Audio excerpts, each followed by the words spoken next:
You all set, Mary? Yes, Chair. Board of Appeals will now come to order. Please call the roll. Mr. Mendez? Present. Mr. Wood? Present. Mr. Gisono? Present. Mr. Cole? Present. Mr. Callen? Present. Mrs. Curley? Present. Who will make a motion to accept the minutes from the last regular meeting of April 4th? Mr. Chairman, as read. Second. Motion made by Mr. Callen, seconded by Mr. Woods. All in favor? Aye. Opposed? First case will be a continued case. Case number 978115 Spruce Street. Petitioner Bruce A. DeLutis, trustee by his attorney Samuel A. Vitale, allow the construction of a single-family dwelling in Zone R2 General Residence District on a lot with less than the required area and less than the required frontage. This is a consideration by Mr. Cole. Should we do reconsideration? Yeah, just see if we want to reconsider it. Yes. So, Anybody make a motion for reconsideration? no, so I couldn't hear that. You're withdrawing the reconsideration. I can't hear I very was well. going to let him speak to see him Well, speak. I'm looking for a vote for reconsideration for Spruce Street. Yeah, we just vote on it. Yeah, just we take a vote. Yeah, but somebody has to second it, somebody has to say yes. Second. Bruce, did you make the motion? Sure. Are you seconding? Yes. Motion made by Mr. Cole, seconded by Mr. Woods. Please call the roll. Mr. Wood? Yes. Yes to deny? Yes, to reconsider. To reconsider, okay. Mr. Gisono? No. Mr. Cole? Yes. Mr. Callen? Yes, for reconsideration. Mrs. Curley? Yes. Okay, this time I'd like to Yeah. allow the attorney to speak. Well, I appreciate the board reconsidering the matter, but as I've indicated when I first learned of this, we understood that the board and some of the neighbors had questions, all of which we considered to be legitimate. And since the last meeting, we've undertaken to answer those questions. I want to provide you with what the answers are. One of the questions was with respect to the soil condition and whether we had taken any samples to see where the ledge began or ended. And the answer to that question is we have since done that. And an excavator went on the property, and I informed Mr. Cole that it's virtually all ledge. We determined that. And then we looked to see, because we understood from talking again to some of the neighbors, that there was a concern about the elevation.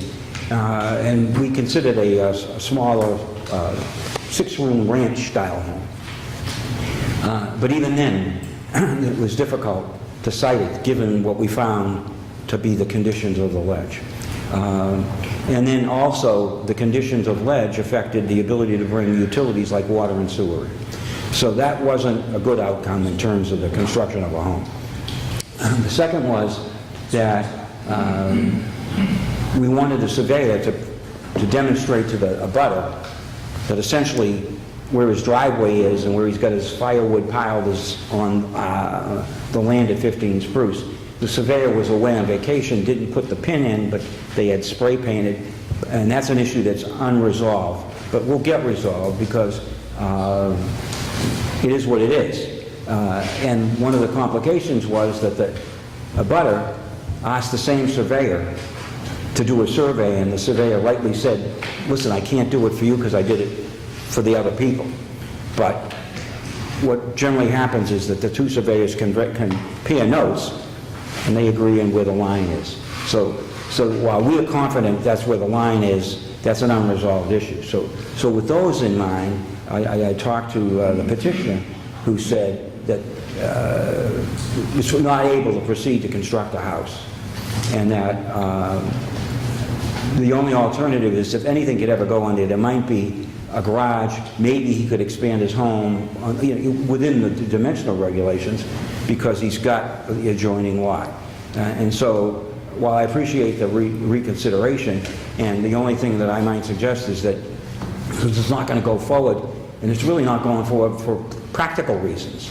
But at the time that and we've had this discussion in the past, people make allegations, they make statements, and unless you've actually done an investigation, or unless you're somebody with expertise, it's difficult. I mean, I know we did the one in Daytona. That cost several $1,000s to find out what the conditions were that said we didn't need a wall. So even though we're right, several $1,000s later. And here, the other consideration was, again, talking with the neighbors, whether there'd be a need for blasting or chipping, and there was so much ledge, we determined that it wasn't a choice between we can go in there with a chipper and do it quickly, or we could go in there and just blast and do it. It was no good choice. And for those reasons, the petitioner does not intend to proceed with the construction of a home. And so I would just say that given those facts and that you have reconsidered, and had we all known that prior, and it was the board's inquiry that led to some of that further investigation. Because I think there were people of mixed feelings that said that they were really not against the house, they were against blasting. There were people who felt, at least one individual, that no matter where you put the house, it would be towering over. And then there's just one person who's the doubting Thomas, who doesn't believe where the line is. So those are all real problems, some of which are going to get resolved, but none of which are going to lead to the construction of a home. So are you asking to withdraw without... Yeah, I would say that at least since he can't go forward, and since there are practical impediments, and even if he chose to go forward, he can't solve some of them. It's not a matter of appeasing neighbors, or it's practicality that you can't get a utility in, or you can't find a place to pin down a foundation. So I would appreciate that if you could do that, yes. What is the wish of the board? I'll make a motion to let him withdraw without prejudice. Second. Motion made by Mr. Cole, seconded by Mr. Callen. Please call the roll. Mr. Wood? Yes, to withdraw without prejudice. Mr. Jussono? Yes. Mr. Cole? Yes. Mr. Galvin? Yes. Mrs. Curley? Yes. Okay.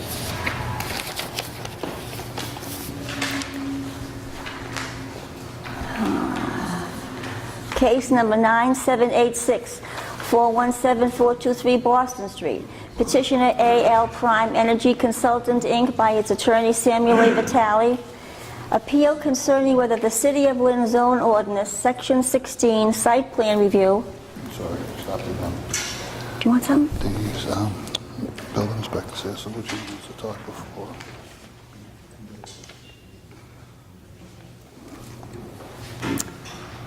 Where am I? Applies to proposed development involving the relocation of existing parking spaces. Where is he? He wants to talk first? The building inspector. Yep. Where is he?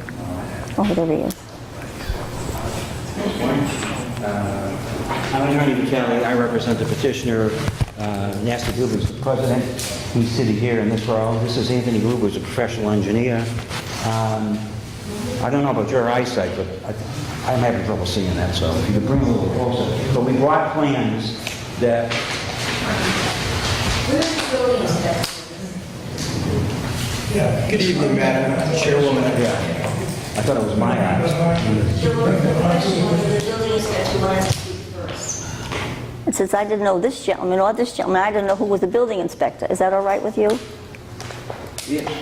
I'm happy to defer, Madam Chairwoman. I only wanted the board members to be aware of the fact that I am in the room and able to address any questions that might arise. Amongst the packet of materials that Attorney Vitale has submitted includes various opinions that I have written, and I have also prepared a letter to the members. So I just wanted you all to be aware that I'm here, but I would defer until they've made their presentation. Thank you. My turn again? You have the floor. Again, this is Anthony Gruber, and we've handed out various copies of plans as your secretary asked that we do. I know some of the members are familiar with the station because it's been there for like 50 years. And the former owner, Al Delcar, had a station, I think, since 1948, back when the zone ordinance characterized it as a gasoline filling station. And now, you know, gas stations are self-service. The federal government and the EPA have gotten involved with the size of tanks and the need to replace tanks periodically, so there's no problem with a leaking tank. In fact, the statute's called the LUST. It's called LUST, Leaking Underground Storage Tanks.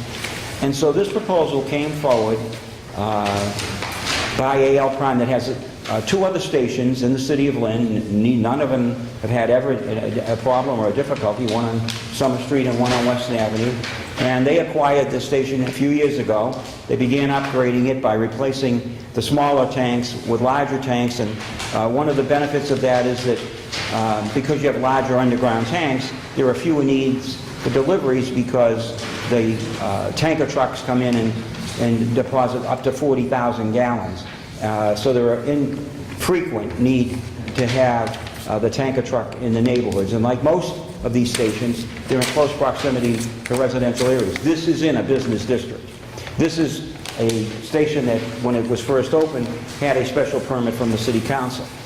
So when the time came to replace the tanks and to modernize the station, we went back to the city council.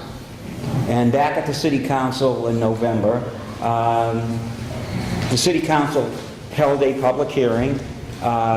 We appeared and asked for permission to modernize the station, replace the underground tanks with larger tanks, add a food mart, which is the nature of the beast in the gasoline station business. And the council recognized that a station up the road on Boston Street at the corner of Boston and Washington was closing. So it wasn't more stations, in fact there are fewer gas stations in Lynn, and that this would be a modern station, and it had the support of the councilor, Jay Walsh. It had the unanimous support of the city council, and a special permit was obtained. And then other approvals were required, and we worked with the fire department in terms of the tank capacity, and we had concluded that since the proposed building is not 5,000 square feet, that we weren't adding more than 10 spaces, and that there was no 24-hour drive-through, that site plan review was not required. And the building, once a special permit appeal period had expired, with no one appealing, plans began to proceed to get a building permit. And that's when, and I think it's in the package, and Attorney Mucci referred to it, there was the initial exchange of emails were between he and the construction manager. I wasn't involved because I didn't think I needed to be. And but then it appeared, contrary to what we understood, and what we thought the clear language of what the ordinance stated, it was apparent that there was a difference of opinion whether site plan review was required. At that point, we submitted a plan that had a comparison of the existing station and the new station, and the number of spaces in the old station and the number of spaces in the new station. Because what we wanted to demonstrate is that we weren't adding 10 spaces. In fact, we were going to have 4 fewer. Now, the question is not whether we've got the requisite number of spaces, which we do. It's whether we were adding spaces. So we concluded, well, that ought to end that inquiry, because the fact is, we're not adding. There are fewer. Then they sort of moved the goalpost and said, no, that's not the real issue. The issue is you're relocating spaces. And so that's when I got involved. I wrote a letter, which is also in the package, which sort of centers on one of the words in the ordinance, which is irrespective, which means disregarding, notwithstanding.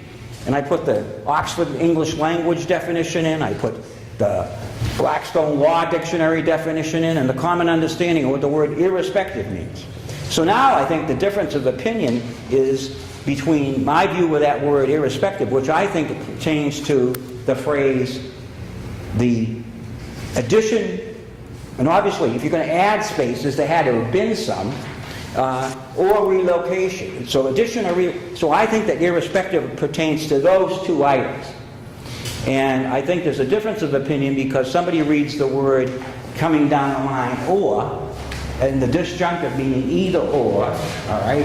And at the end of the day, you have my opinion, you have Mr. Mucci's opinion, and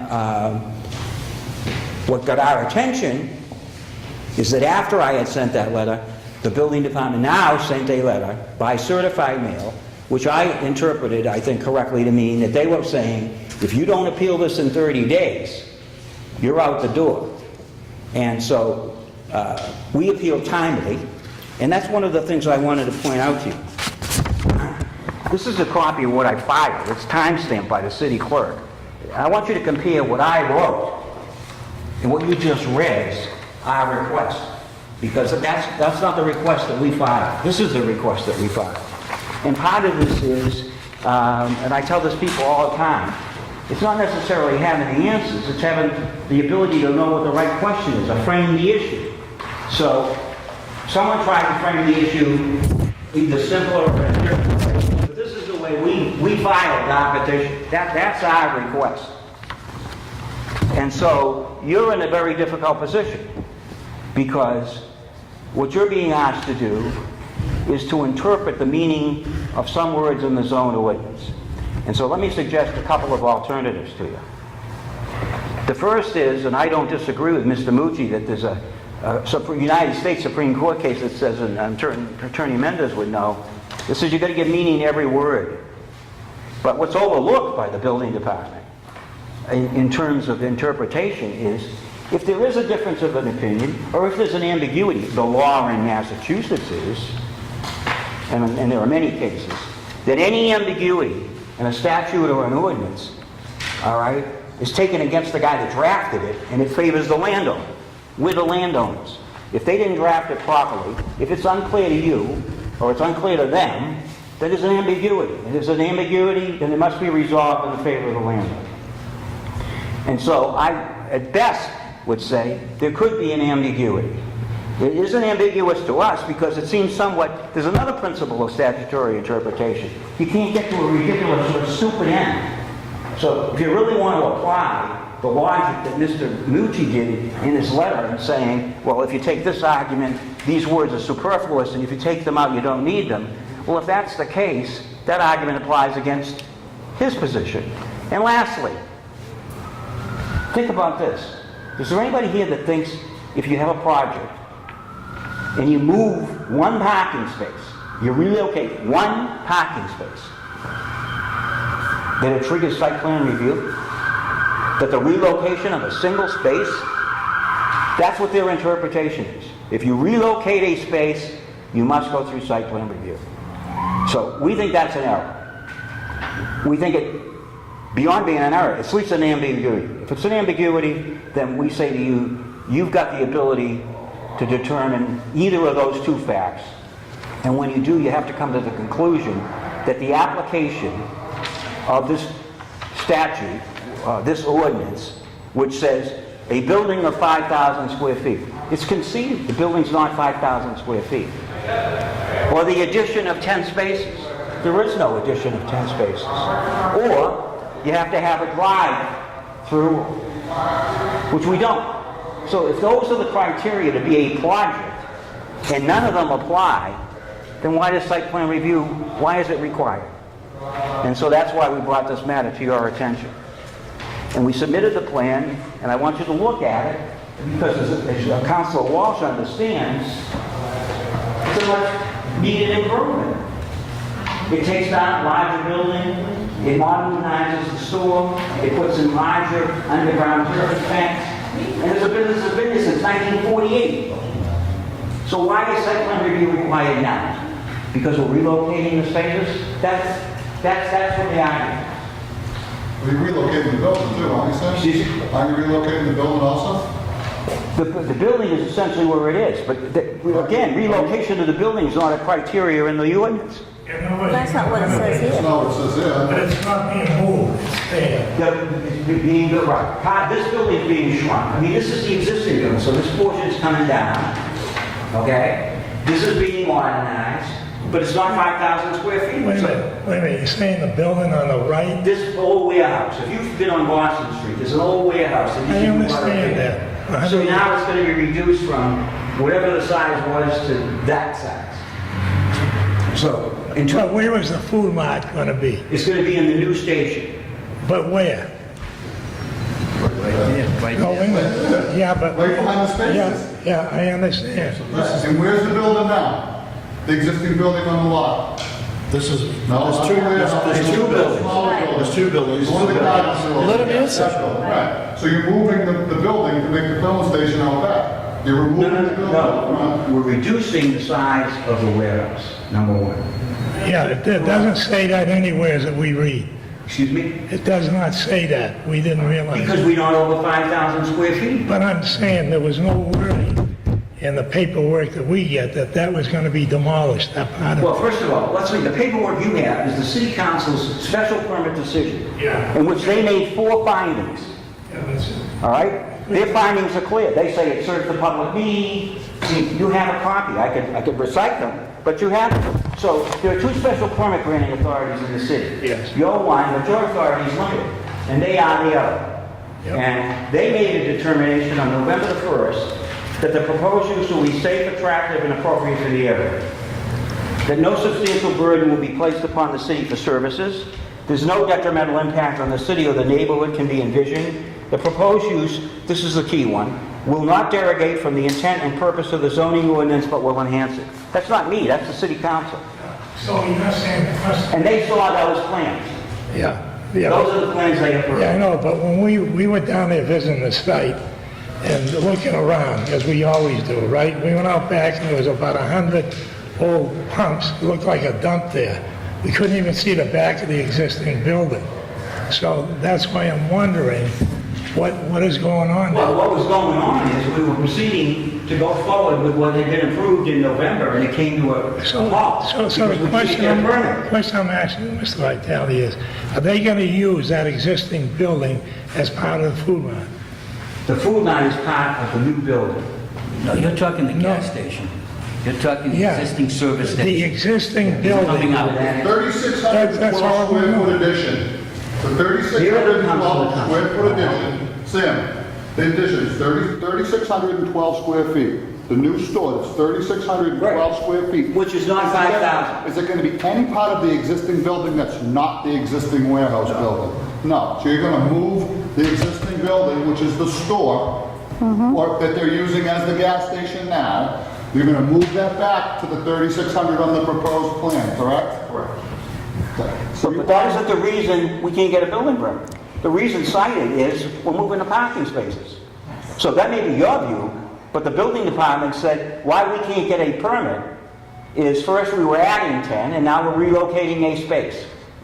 Well, section 16.2, subpart B of the zone ordinance refers to 4 distinct circumstances which trigger site plan review, any renovation or change which requires, Are you reading from the ordinance? yes, Okay. 10 or more additional spaces, which you say No, you're... but you skipped the first one, which is a building of 5,000 or more gross square feet. Relocation of existing spaces, relocation of the building entrance, relocation of the site entrance.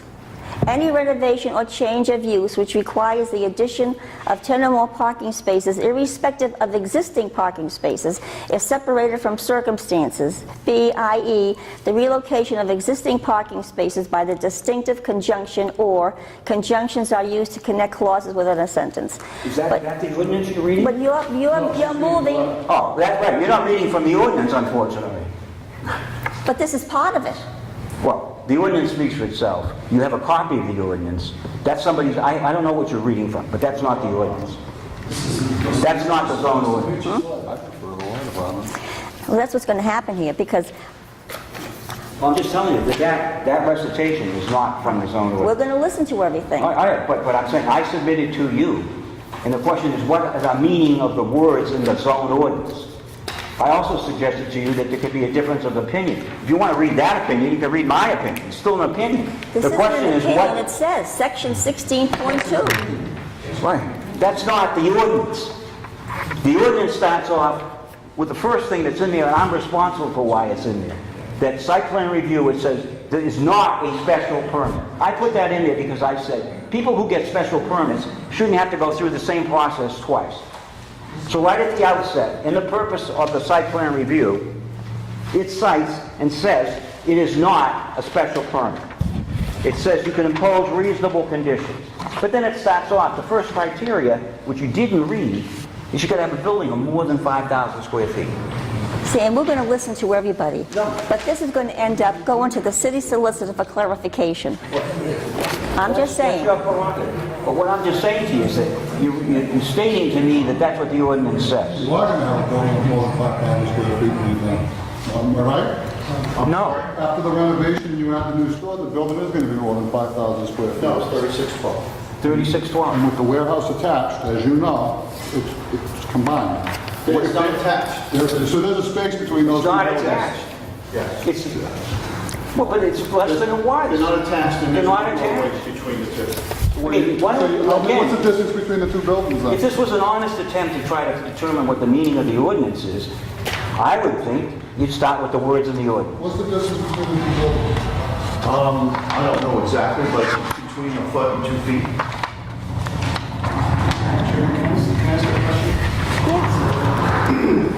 Can I just clarify, this project has already been approved by the city council, correct? Right, without appeal.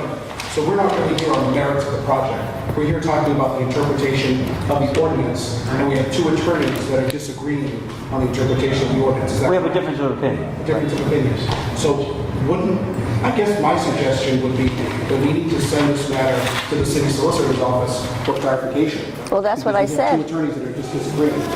Isn't Well, that what but I you do said? think that, Yeah. That's what but I do think that you do have a role, and that role is triggered by when we get a response.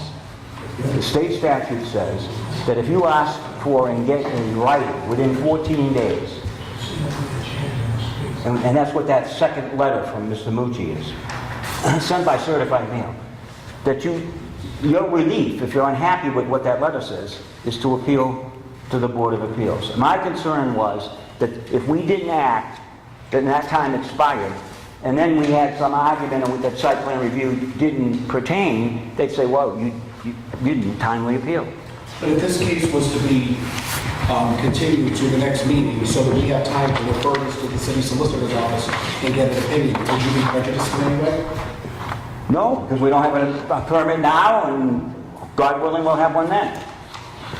That's my suggestion. Yeah, but I don't want you to feel, because it was asked of us to bring these plans, which I think people wanted so they could have a better understanding Yeah, of what it is. absolutely. And so we brought from the great state of Texas, we brought Mr. Gruber and his plans. He's here to answer questions as he has. You have the plan before you. But I do think it does come down, as you say, to the meaning of the words in the ordinance. And the only thing I'm asking is that when you're going to do that, at least look at the words of the ordinance, that's all. Because somebody can send you a letter and say, these are the 4 criteria. I can say that there are 3 criteria. Whatever there are, it's up to you to decide. But I think it's plainly stated, okay? And as I said at the outset, what you have at best maybe is a difference of opinion. What I think you clearly have, and I said this at the outset, is an ambiguity. And the guy that drafted it, he's stuck with it. And the landowner can't be prejudiced. And right now, because somebody doesn't know what the meaning is, or it comes up and people have a difference of opinion, we can't proceed with a project that's a unanimous support of the city council in November. And we were going down that path, and that's why the site's the way it is. They stopped us because they said you need to go get site plan review. You can't get a building permit. The way they enforce site plan review is that in order to get a building permit, you have to go through site plan review. But they say at the outset of the ordinance, under applicability, what is a project? They define a project. And then if it's a project, then it's subject to site plan review. And among the criteria you started to read, or read some, are those listed in 16B subparagraph 2, of which I think there are 3, 1, 2, 3. And I think there'd be a legitimate question. Some people might say, hey, it's not 5,000 square feet, end of story. I'm not saying that. I'm saying if you go through, as you were doing, and you apply the language, you come to, well, there's not more than 10 spaces. There's not a drive-through. The building's not more than 5,000 square feet. That's what it says. That's what it says. So that's our position. If you are going to do what you say, then I'd like at least to give you the benefit, because I didn't want to bore you with citations, but what I said to you is the state, as the law, as I understand it, that says 2 things. One is that ambiguity is in favor of the landholder, and the other is in terms of giving meaning to every word, which I also agree. I said to you at the outset I agree. But it can't lead to a ridiculous conclusion. And the ridiculous conclusion here is you move 1 space, never mind the building, you move 1 parking space in any project in the city of Lynn, you need to go through site plan review. And I'd say that that's not an outcome that was intended by the drafters.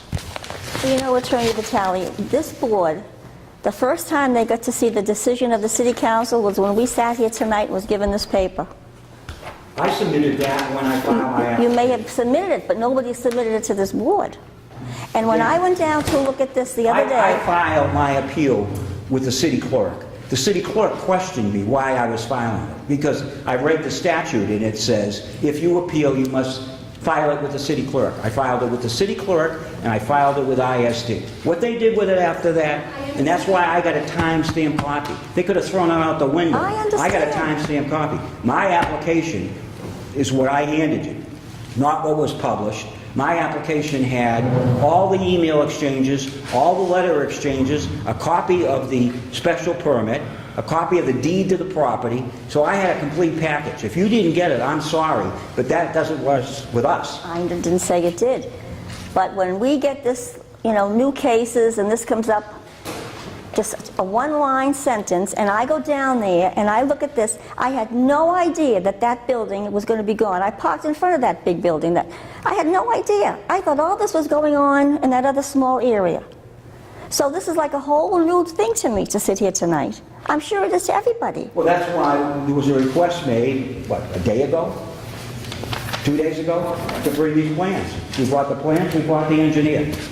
And he's here and he can answer the questions with respect to the plans. You know why? Because these little plans, you bring something like this on a little piece of paper like this, I need a giant magnifying glass in order to be able to read it. That's why we ask for these. It just makes life easy.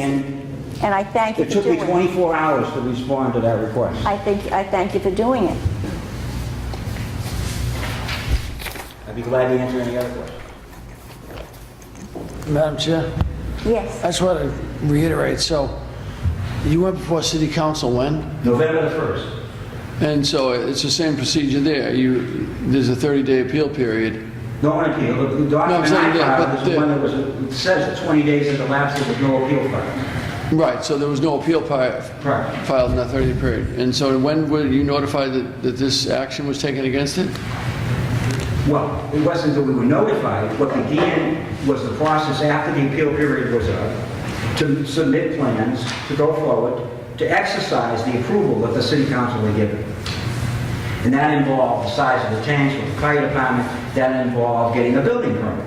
And when the construction manager was interacting with the building department, that's when this issue arose in an email. I think it's like February 1st or February 10th. That says, well, I think you got to go to site plan review because you're adding more than 10 spaces. That individual called me up and said, so I said, well, wait a minute, my understanding is we're not adding spaces. I had Tony do a plan that showed the existing and what the new would be, and then I said, go back and give him that plan and tell him it's 4 less. It's not whether we got the requisite number, it's whether we're adding spaces. Then it was no. Then another email came back and said, no, it's not that you're adding spaces, it's that you're relocating spaces. And so at that point, I wrote a letter, which is in my package, that said, but it says irrespective of the number of spaces or the spaces or the location of the spaces. To me, it's simple language. What does irrespective mean? It's disregarding. It doesn't mean it. It doesn't count. So I think then a letter did come from the building department that focused on, this is like an English language lesson, the word or, the disjunctive. I say to you that irrespective is the modifier of, and it makes sense that there are two things that pertain to parking. Are you adding, which obviously means there must have been some if you're adding, okay, spaces, or are you relocating? And I say irrespective is the modifier to both those that relate to parking. That's my view, my opinion, okay? I think the building department can just speak for their opinion, but they go to the word or, which is not in the conjunctive. And is a conjunctive, or is a disjunctive, which means either or, and they go down the line and say, oh no, it means if you either relocate or add. So you're not adding, but you're relocating. Well, if you follow the logic, if you move one space, and so then there are these principles of statutory interpretation, and I suggest to you that one of them that I sort of agree with them is you shouldn't put words in there that don't need to be there. But if you do that, it works either way. It cuts both ways. And if you didn't need the word irrespective, you don't need some of the other modifiers. And the fact is that at the end of the day, if that view is upheld, what you're saying is you move one space on any project, you need site plan review. That's ludicrous. I have questions for the engineer, if you don't mind. Sure. What is your name, sir? Anthony, Tom. Anthony? Yeah. The plan we have before us, right here, shows the existing building, and that being a food line, right, correct? That's a new building. This is a new building that's going to be built. Yes. You're going to tear down the brick building, Yes. and this is going to be new. Correct. And then the warehouse for that is this building here? That's the back, about 25% of the existing warehouse. The whole front 80% is going to be torn down, and just that back part is going to remain. What are you going to use that area for? Just for storage of No, I construction mean the material. place where you're tearing down, the part of the building. This is the existing warehouse, Yes, and this is, only this part of it's going to remain. That's what this is. I see, okay. And the rest of it is on. And the rest of this is all going away. All right, now I'm looking at, see, there's a big lack of dimensions here. So that's why we asked for a bigger print. Okay. So we can understand it better, because no one can this under a microscope or whatever. So I'm not complaining, just trying to understand it. Sure. Now, so that here is going to be a food line, and this is the block in front of us. Yeah. Goes around here, and this is the back, right? Correct. After this is the site as it exists now. Right. So we do have a gas station that has some repair bays, it has a sales office, we have a warehouse and garage area. Everything from this point forward is going to be removed. And this is what's going to remain after. So this part of the warehouse stays. A new building is built for the convenience store, which is only 3,600 square feet. And then a new fueling arm will be built in this area. Tanks will be put in here. Yeah, the reason I'm really interested is because I belong to an organization right across the street, and it's that parking coming into that gas station backed up all the way to the next street sometimes. And, wait a minute, let me explain. And they're doing over the streets around there because of market baskets, changing all the streets. They're making them curved and wider, and they're putting a rotary in the Canis Square, and there's going to be a lot of traffic there. What I'm asking you is, in the zoning ordinance, it shows in a situation like this, two driveways. One that serves here, and the other one is an escape or a drive-through driveway, right? We don't have a drive-through. Why don't you? It shows that if you read the zoning ordinance, if it serves this type of a situation, We have the gas islands are the same. And we even count the spaces that we have at the gas islands. It's a self-service gas station. I think The zoning ordinances, I said in 1948, There's two didn't curb recognize cuts, it. right? There's They two had- curb cuts on either side of the property, correct? Yeah, You're looking for a curb cut on both sides of the Right. property, right? Can you drive in and Yeah, drive well, out? that's it. You can drive in and drive out, right? We're not proposing to change the driveways that are there now. They will stay. No, I understand the driveways were, but if you read the ordinance, when there's, like in these places like coffee places, they have a lane We don't comes in have a and drive-through escape. window. We don't have a drive-through window. I understand that, I can see that. Yep. You know, we don't even need to discuss that. I'm talking about the path, so it helps get the traffic off of Boston Street in here where they're going, to either go to this food mart or drive up to here. And what I want to see on a plan, I'm not going to vote for it tonight because I need more dimensions. Never mind how many, with this story about how many parking spaces and everything. I go by, you know, we have our own site plan review on the way. You know, we look at how it's going to affect the neighborhood because there are residential houses in that area. And it's a very busy street. What I'd like to see it start from here is dimensions from here to there and all the way back and in here. And the size of these parking spaces, like they're all the same. You put 9 by 18 typical. And over here you have how many parking spaces that are parallel? 1, 2, 3. Is it 3 or 4? And they're a different size. Do you agree? Okay, so let me explain some of this. First of all, let me reinforce what has been already pointed out, and that the reason that we're here, the petition that we're here, is regarding the interpretation of bylaw as it relates to the necessitation to go to site plan review. And the site plan itself has already been reviewed and approved under the special permit from the city council. So that none of the site plan aspects, the lighting, the landscaping, the location of the buildings, the driving, the parking, none of those items are really for consideration. That's already been approved. Well, they That's are with already me. under the I'm special just telling permit. you. Now, to alleviate your concern, our design of this location is to try to take care of traffic backup on the street, reduce any queues in the street. Right now, all of the activity is in this area here, and it's being serviced by 4 fueling positions. This will move that activity further into the lot, and it will increase the number of fueling positions. And that works the same way it does in a grocery store. We increase the number of fueling positions just the way you would increase the number of cash registers in the supermarket. It doesn't increase the number of people that come in, but it increases the number of people that can process through. So the queue space, the problem that you have with people queuing and trying to get through the property, not having room on the property to sit, possibly back in the street, we expect this will take care of all those problems. We won't have any impact to the street itself. And that's one of the reasons of doing this, is to be able to better process all of the customers that like to use our brand. Any other questions from the board? Yeah. Do you have any area for snow storage?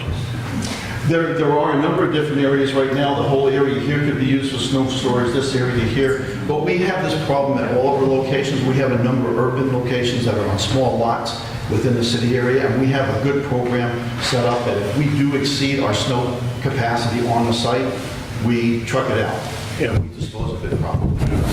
How much distance is there between here and this pad right here? What is this distance right in here? Right there? Or Yeah, this here? yes, right there. That right there is about 10 feet. This is 10 feet from this parking space to the end of this parking space is 10 feet. Approximately 10 feet. But you don't know what it is exactly. I can put a ruler on it and tell you what it is exactly. Well, I'm saying, this is, in this type of a thing, if this is 8 feet, this is less than 8 feet right here, this line. This line is 8 feet.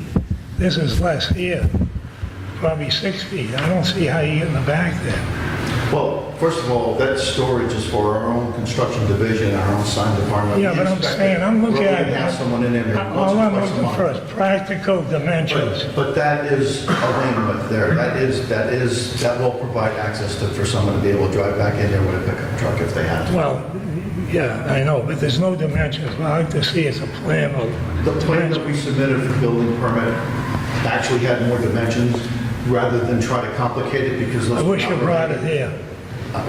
I can bring that, but that's not related to Mr. to our Chairman, I application. really don't think that any of that has anything to do with what they're here for, and I don't think it matters. I understand that, I understand could that. talk all night But, about yeah, no, we won't. Believe me. Everything comes before us, we have to understand, is it good for the city? Does it blend well with the neighborhood? Is it gonna cause any problems? But that's already done by the city council. What? That's already done by the But city council. that's our mission here too. That's all I'm saying.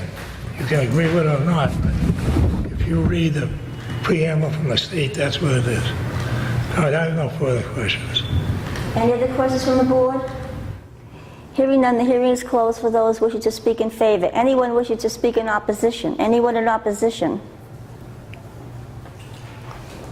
I would like to address the board. I don't wish to do it in opposition as a member of the public. I'd like to clarify the understanding of the zone ordinance from the perspective of the Inspection Services Would Department. you please give your name and address to the Sure. secretary?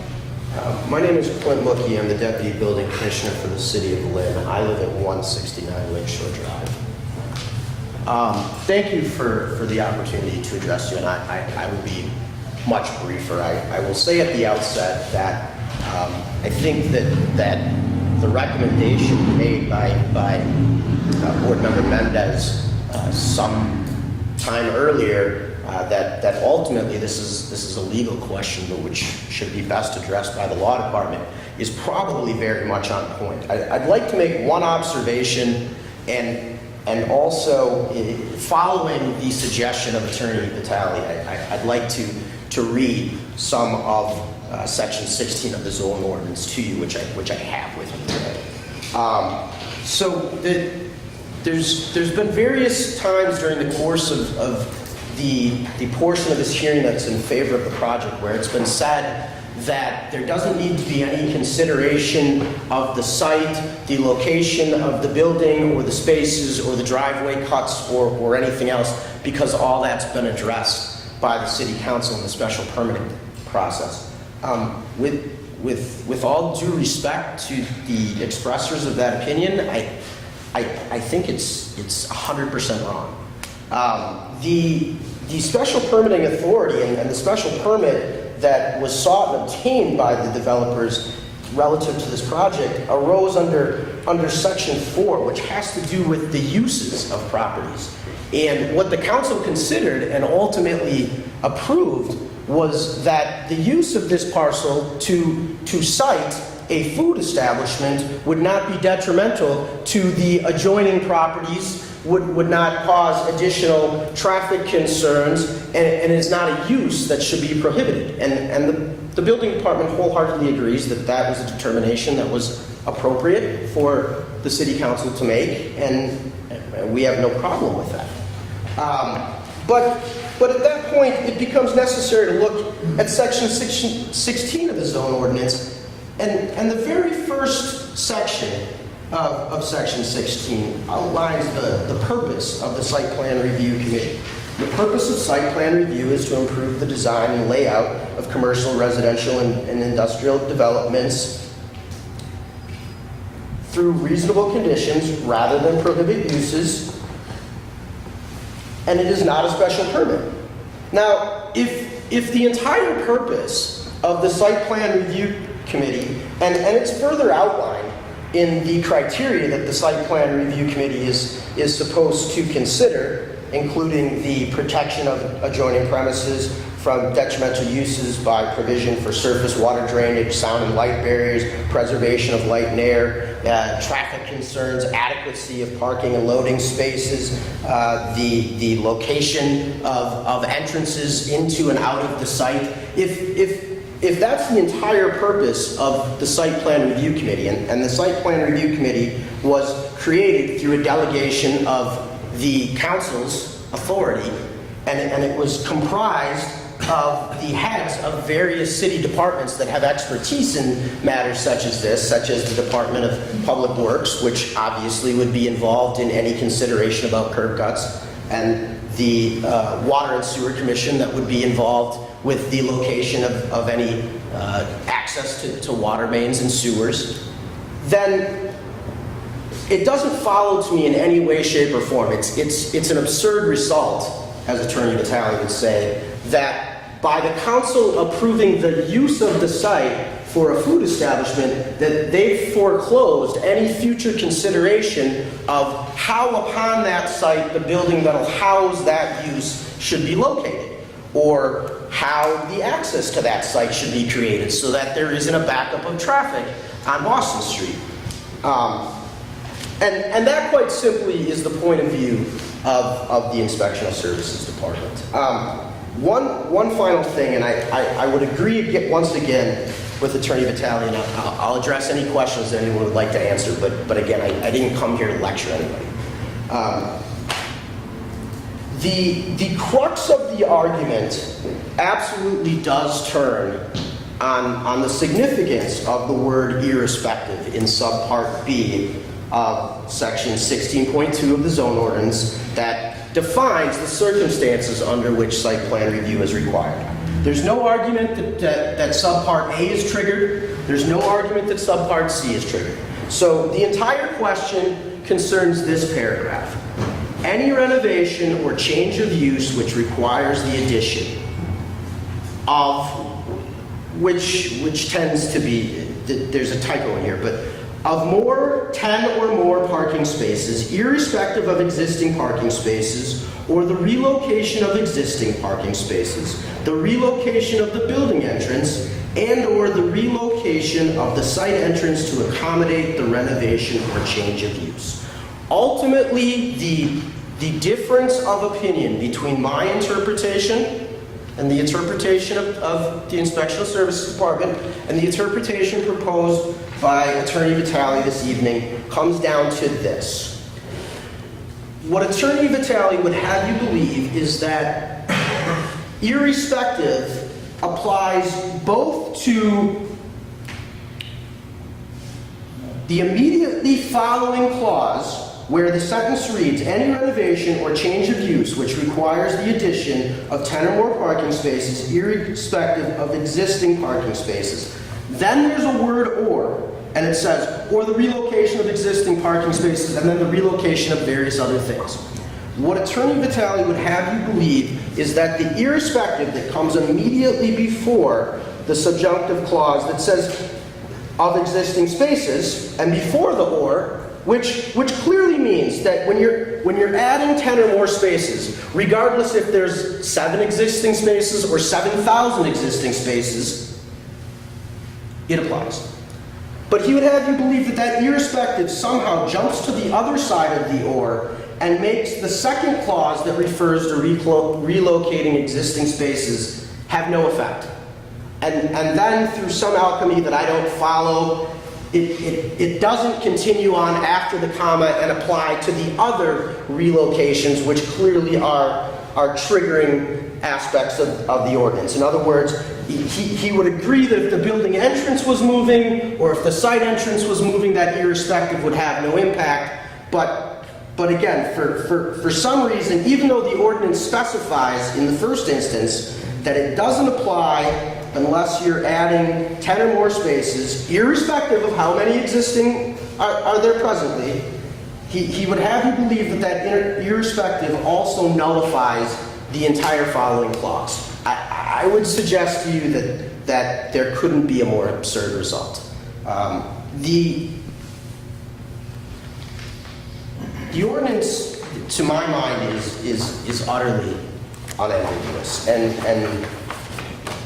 it is an accurate statement of law that where the decision maker finds that there is in fact inherent ambiguity in the ordinance, that should be held against the draftsman. And in this case, that would be the city. I would agree with that.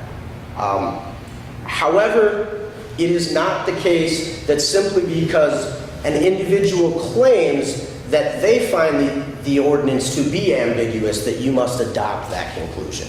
I would suggest to you that if you review the text of the ordinance for yourself, it's quite clear that irrespective modifies only those words coming before the or, which sets apart the first disjunctive clause because subpart B includes 4 separate circumstances that the ordinance may be triggered.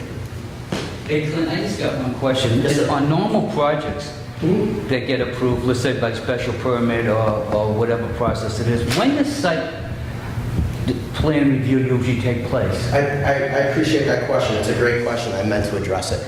Site plan review is typically the last piece of the puzzle. In other words, on a regular basis, I receive calls from developers who contact me and they say, I want to do X, we're going to need a variance, and I think we're going to need to go before the Conservation Commission. I'd like to get the site plan review application in. Site plan review is an up or down prospect. There's a deadline. If a decision hasn't been reached by the deadline, the building commissioner is entitled to issue the permit because the site plan review committee has failed to act during the time in which they had the application. For that reason, if you need approvals from other various departments or boards, it has always been the position of the ISD that all of those ducks should be gotten into a row and submitted as part of the site plan review application, because the last thing that's going to happen at the end of the site plan review meeting is that we're going to take a vote to recommend issuance of the permit with or without conditions, or denial because you don't have the appropriate approvals from those boards. So if application had been made to the site plan review committee prior to seeking the special permit that was necessary for the use from the city council, it would have been my suggestion, quite candidly I will acknowledge, I would have called Attorney Vitale's office and suggested the following. I don't have the authority to reject your application. We can agree to withdraw it without prejudice, and you can resubmit it after the necessary approvals are obtained from the other bodies, or we'll have a meeting at which point I'm going to be recommending that it be denied because those approvals are not in place. So you're telling me it's a voluntary process where and a petitioner would actually go to you and say, hey, this needs site design review? No, it's not. Who makes the determination that it needs to go to site design? The determination is made in the first instance by the Inspectional Services Department. Now, that may happen when fully prepared plans are produced at the counter in 401 and a developer is asking that a permit be issued immediately. But typically, in the instance of larger scale developments and developments that are likely to trigger site plan review, it's often the case as a practical matter that there are informal discussions, advisory type opinions that are asked of myself and of Mr. Donovan before formal submissions are made. And in fact, that's similar to what happened in this instance. A lot has been made about the difference between what I indicated in the first response relative to this project versus the second. And if I could clarify that for a moment, I'd be happy to. I received a phone call on a certain day in February. I had no plans whatsoever in front of me. I was asked to opine, essentially to offer an advisory opinion. This is what we want to do. We wouldn't need site plan review, would we? And I said, well, how many square feet is it going to be? And I was told less than 5,000. I said, okay, well, that wouldn't trigger it. But nonetheless, a convenience store, looking at Section 9 of the zone ordinance, you have required off-street parking. You're going to need more than 10 spaces. So, you're going to need to go through site plan review. Some days later, it may have been the very next day, it may have been 2 or 3 days later, I was sent over, as Attorney Vitale indicated, a 11 by 17 mock-up, and a further email saying, well, we're not actually adding spaces. There are some existing spaces, and we're moving some and getting rid of others, but the net change is 4, so we don't need site plan review, right? And I said, well, no, because you need site plan review if you're adding 10, regardless of how many are there, or if you're relocating existing ones. So the first conversation we had, I didn't understand there were any existing, because frankly, I've been out to the site. I don't see any paint marking existing spaces, but that's neither here nor there.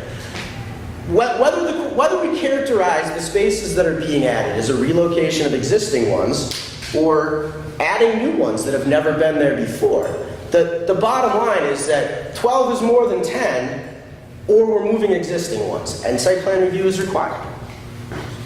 I think it would have been better, I mean, listen, I'm all for site plan review, I really am. But it seems like it should happen before the city council grants a special permit.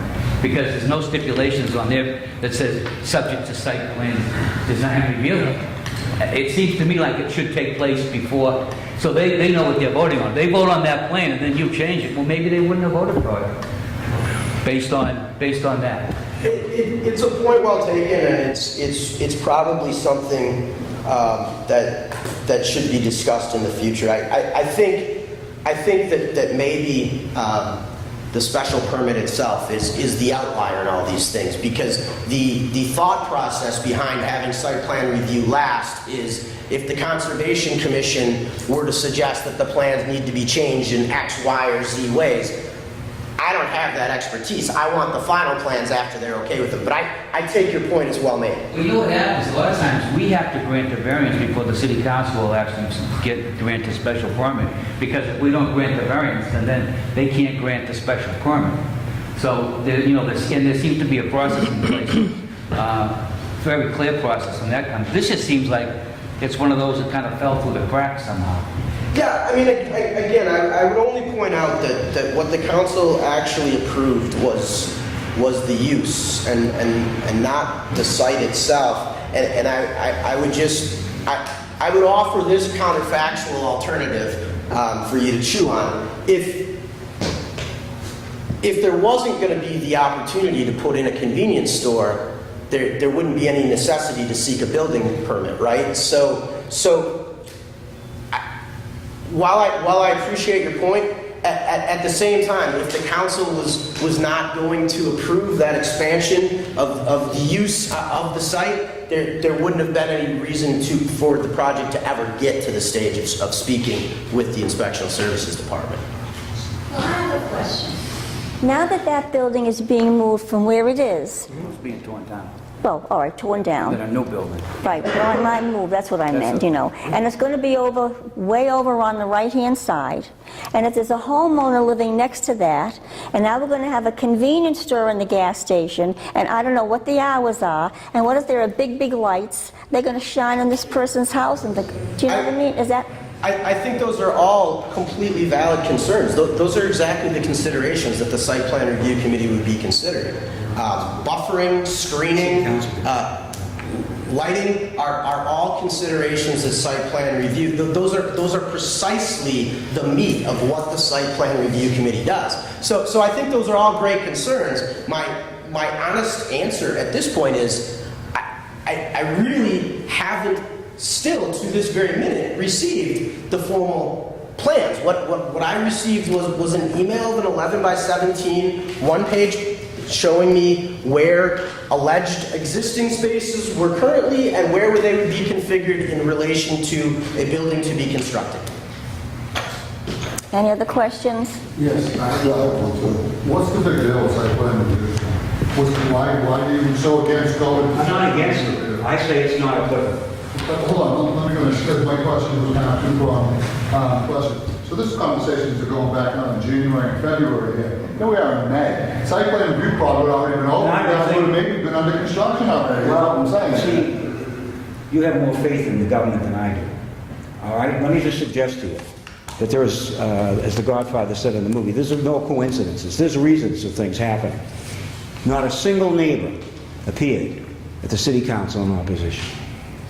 The ward council supported The ward council's got a letter here tonight. He supports it. He gets elected by those people that you're concerned about, okay? They had that plan. This is about applicability. We were heading along with a project we thought the city would want because it would increase tax revenue, would alleviate the traffic problem, would beautify the area, all those reasons that they cited at the end of the special permit. But there are people who have different ideas, and they're unhappy. But they didn't appeal, and they're not here tonight. So we have a special permit that was granted, not appealed, all right? We go in following the procedure, and I will answer your question. It says they can impose reasonable conditions under site plan review. The criteria that Clint read are only if site plan review is applicable. What we're talking about is before you get to that, whether it's applicable. But let's assume that it is applicable. First of all, we can engage in self-help. There are things we can do that wouldn't put it before you, the city council, or the building department. That's still available, all right? What we're concerned about is, given what's proceeding, because after we got permission from the city council, we went forward with respect to the next step of an approval because they approved that little store with a beer and wine license, and the night of the meeting, standing there with Councilor Walsh, the license board never took up our request. They tabled it. And we had an alternative then, and we still do, to deal with their refusal to act on that request. But there's been a series of actions that, and we have put the city on notice, and the attorney that wrote that letter is here, to the mayor, that this isn't the ordinary case. So we're not afraid of it. What we're afraid of is beauty's in the eye of the beholder. And you tell me what if we can't tell me what irrespective means or means, what's a reasonable condition? You know what a reasonable condition is going to be? What the members of the Site Plan Review Committee say we have to do. Do you understand? Site Plan Review can't deny the permission we have, but they can impose conditions. So let me suggest to you, what if they say, oh, traffic's a concern. We want you, on your nickel or dime, to build a traffic light. You know what the cost of a traffic light is? I do. All right. Yeah. So that adds to the cost of a project, okay? And one of the reasons it goes the way it does, okay, is that if you read what's required to file for site plan review, and you've got little guys, and understand, site plan review doesn't apply to a single-family home or a two-family home, but you've got some guy that's got a little convenience store.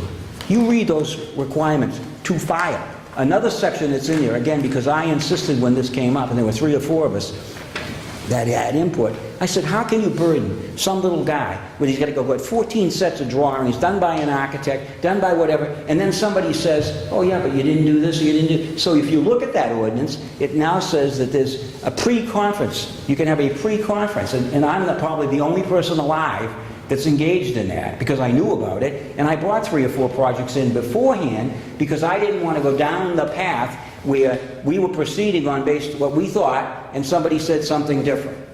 But in this one, I didn't see that that was an issue, because when you go to those things, just as Clint said, they'll say, well, you know, you might need, because you don't have the requisite sideline over here, but wait a minute, that's a sideline between a business and a residential, you might need a variance. You might, that's what they do.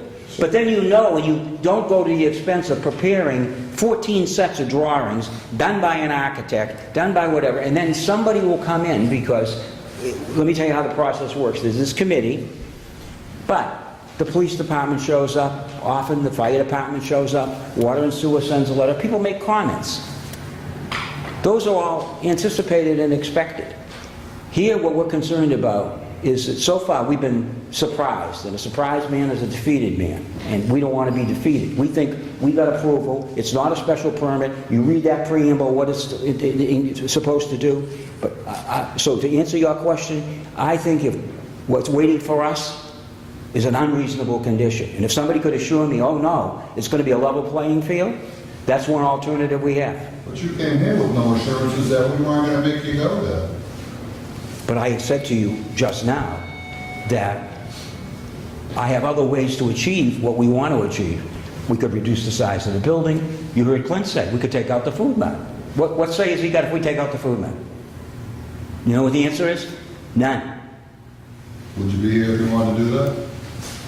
What I want to do is improve what Mr. Callan was asking about, the traffic, the site. All right? And why the neighbors didn't oppose it?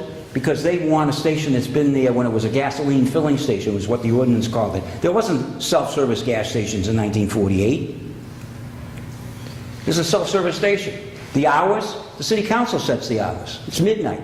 You can be open till midnight. In Lynn, the city ordinance says you can operate from 5 a.m. to 12 midnight.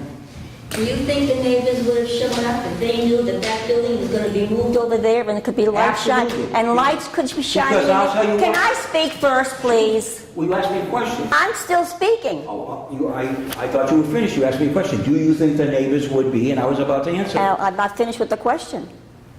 How do they know that lights could be on till midnight? Tall lights, right in their bedroom. Because they have an elected representative, Councilor Walsh, who answered the question of his colleagues, who met with the neighbors, who did the inquiry, and none of them came forward, who saw those plans. None of them are here tonight. So I could sit here and ask and raise all kinds of speculative arguments, but the facts are that the man that was elected to represent the ward was in favor of it then, he's in favor of it tonight, and he'll be in favor of it tomorrow. And you know why? He's not a fool, because he went and knocked on doors and he talked to the neighbors. He talked to the proposer. So he's satisfied. I want the neighbors realize it could be lights shining in their windows till Well, where midnight. are their lights shining in the Well, you're going to have the store's going to be right over there. You're not going to have big lights out there? I don't know that there is, but to me, a site approval will let me know if it This goes is. back to my other example, okay? That you want me to prove a negative. So you recall the case about you're going to need a retaining wall. $2,400 later, an engineer came back and said, you don't need a retaining wall. All I said that night was, I don't know. So you just said to me, you don't know whether they need lights there, do you? And you don't know either. No, but, well, I know what the proposal is. I know what the ordinances are that do apply. I do know that there are limitations on hours. I do know that there are certain limitations in terms of permits that you need. But I'm not going to sit here and invent reasons why not. I think the city of Lynn should be thinking of reasons how to say yes and not how to say no. This is going to end up going to the city solicitor anyway. I'd like to ask Mr. Vitale, would you agree? See, I like what they're going to do there, but I also would insist that Mr. Mucci's remarks are well taken for site plan review. If you're going to agree to continue this with us, to give him a chance to get his site plan review in place, that'd be wonderful for the city. And I believe, like Mr. Cole says, we should have that site plan review. I agree with you, Mr. Mucci, 110%. What he says is good for the city, and it protects the city's future.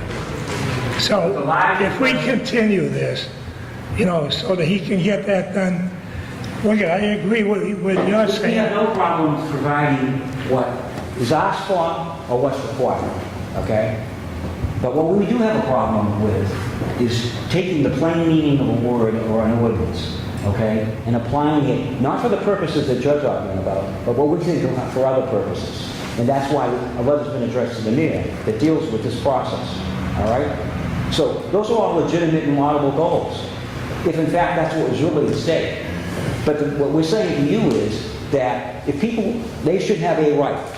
Anybody that wants to propose a project in the city of Lynn should have some reliance upon that if you proceed according to what the process is, that the end result will be. Site plan review doesn't say you can or cannot do something. It imposes conditions, as Mr. Mucci said. All right? And there's a limit on those conditions. They have to be reasonable conditions. And Mr. Gisono asked what our concerns are. Well, given the history of this project, we feel we have legitimate concerns whether engaging that process is going to result in what's imposition of reasonable conditions. And what it is so far, and somebody here pointed it out, this has been going on since, back before November, because we filed back in October, we met with the councilor met with the neighbors, so we've been doing this for several months, all right? And we were proceeding until February, when it came as a surprise to us that there was an interpretation, and we had made an inquiry. But the way they use site plan review is you cannot get a building permit. And so in terms of going to if you're going to send this to the law department, whatever, as I say, I would like the opportunity because I didn't submit a letter tonight. I gave you the package beforehand. I haven't seen Councilor Walsh's letter. I haven't seen Mr. Mucci's letter. And you haven't seen what I outlined to you is what my understanding is. And this is really about statutory construction. But really, it goes back to where we started. It's whether this is a project that triggers site plan review. That's where the difference comes. There's some that say it does, and there are some that say it doesn't. And unfortunately for you, you're being left with, and as I say it, at the end of the day, an ambiguity. And if that's the case, then it can't be held against the landowner that the guy that drafted the ordinance put the or in the wrong place, put more in twice, put the word addition in but meant something else. People have got a right to rely upon what was adopted, what was printed, and what common understanding is. Not everybody's an engineer that goes before the site plan review committee. Not everybody's an architect. But if you read those filing requirements, and that's why I was not one of those, and along with the Chamber of Commerce, that was happy that they were extending site plan review. Before it was geographic. There was site plan review in the Central Business District. Then there was site plan review in the Waterfront District. Now, then they went, and this is when the Chamber of Commerce rose up and others, to say, when you want to put site plan review citywide, there's got to be some assurance that the little guy who owns a shop, who's not a native English speaker, who just wants to expand his store, doesn't have to go inward in expense, have to hire professionals. I'm all for it. It could be a full employment act for me, but it's not fair to the people who are trying to get the benefit of what they understood is the process. And the process ought to be simple, it ought to be understandable, and if it isn't, then something should be done to correct it. And this is just one example of where the ordinance, part of it is that the ordinance was written in 1925. And I've used this one before to you. I came in with the first Jiffy Lube. It's near Nat Winnie's funeral home. When I came in with Jiffy Lube, they didn't know what it was. So the only thing they could find in the zone ordinance that existed then were two things. The word oil filling station or lubratory. All right? Well, now places that do quick oil changes are accepted. It's a way of life. People know it. So the problem with the ordinance is it's got to be dynamic. It has to keep changing to keep up with, and I recall we were here about the use for a rental car office. It's just that somebody overlooked it, and they didn't think that through, and they didn't think, well, it also doesn't say H&R Block, it also doesn't say UPS. There's a lot of things it doesn't say. And the problem is, I understand when you're the drafter, if you try to enumerate every single possible use, you might miss one. But when you don't have it there, does that mean you can't do it there? That's sort of where they're at. That's why we were before you on the rent-a-car place. Yeah, but the rent-a-car place isn't moving the building. They're not adding something that's not there. They're taking an existing space like this room and putting a different use in it. So you're talking about apples and oranges a little bit now. No, I'm giving you examples where the ordinance is signed. I've sat at all the things with you. I understand all the times that we've crossed the speed bump before. We're talking about this case here, this case in front of us. Yeah, but the building isn't part of our consideration, really. Our consideration is whether it needs to go. Meeting that ordinance. Yeah. I mean, you know, I think the project, being very familiar with that site, as you know, living close to it for years and years, this is a great improvement for. Absolutely. I live close to the, I get gas there. So why go? On the other hand, Mr. Mucci, incidentally, how long would it take to get a site plan review in your estimation? Why do we? Well, as a matter of fact, the ordinance specifies that if a meeting, the ordinance specifies that if a meeting isn't held within 21 days or a decision isn't issued after that meeting within 45 days of the day that the completed application is made for site plan review, the project shall be deemed approved with no conditions. So I can't really speculate where it is that Attorney Vitale's concern arises that it couldn't happen quickly. The answer is better late than never. Yeah. That's the way I look at it.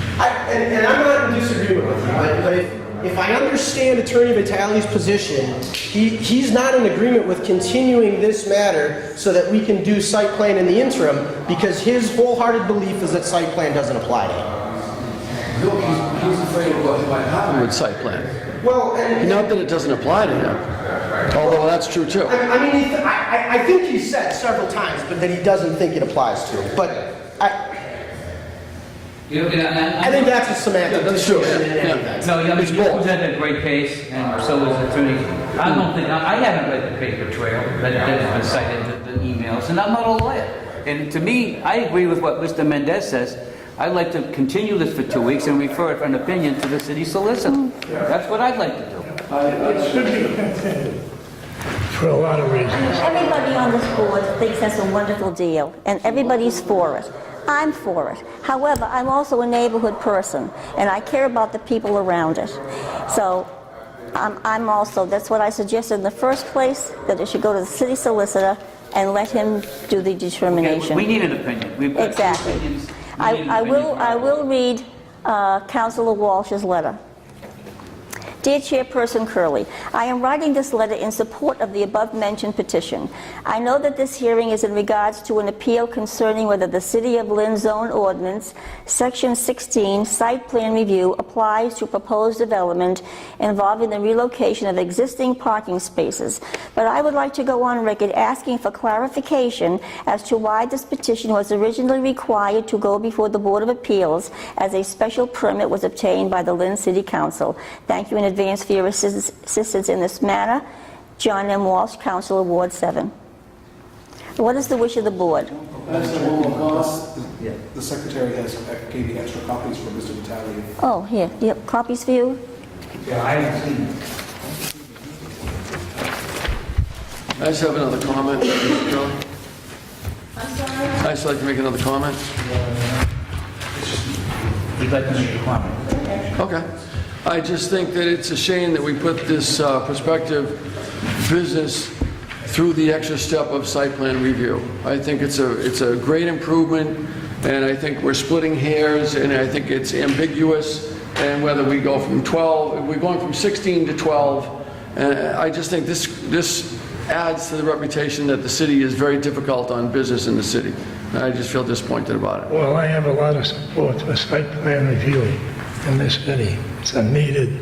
Well, what is the wish of the board? Continue, go ahead. You wanna make a Motion to continue to the next scheduled meeting, 2 weeks from now, pending site plan, pending, review of the... Clarification of the citizens. Yeah, second that. Motion made by Mr. DeSorno, seconded by Mr. Cole. Please call the roll. Mr. Wood? Yes, to get a legal opinion. Mr. Jussono? Yes. Mr. Cole? Yes. Mr. Galvin? Yeah. Mrs. Curley? Yes. Thank you, Clint. Continued case, number 9782, 200 Jenner Street. Petitioner Ronald B. McLennan, trustee by his attorney Stephen E. Kiley, to allow division of an existing lot in Zone R1 into two Lot C and Lot D, and approved to construct a single-family residence on new Lot D. If approved, new Lot C shall have less than minimum required area, 7,850 square feet, and frontage 35 feet, and new Lot D shall have less than minimum required area, 7,365 square feet. Still awake, Steve? Yes, the board knows this was continued from a month ago so that the lot could be staked out and where the house was going to be located could be staked out. That's been done. Also, the board wanted to see detailed plans of the home that's proposed to be constructed on the lot. I delivered 6 copies of those plans to the city clerk's office on Friday of last week, so you should have all of them. The house that's going to be constructed, I don't know if this Board of Appeals was involved in 54 Grant Road or not. I don't know if that was a Board of Appeals case.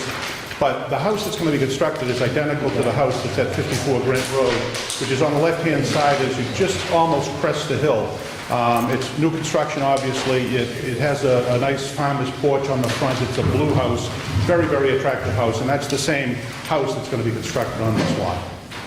So the stake, when I went out there, the stake to the far right, is that the property line stake? The orange stakes are the property line stakes. Yeah, see, the problem is, we couldn't figure out where the house was going because there was no There was no stakes with the white line between them. Remember I said to spray the line? They didn't do it. Well, there are four corners. As you face the lot, the right front corner of the house was actually, there was a tree stump that was painted white. And then as you face the lot to the left, over towards the house on the immediate left, there was a white stake. Another white stake further down, another white stake. Oh, they were white stakes. There were 4 white stakes. That's correct. We didn't see those. The orange ones were lot lines. Yeah, we didn't see that, but I didn't see any white stakes. no, I didn't see Because any. everybody, they're always red or orange. They're always red or orange. And that's what I looked at. Lays out the foundation, does an orange stakes, especially in the winter when it's snow. And then if there's snow there, they paint it with a colored paint.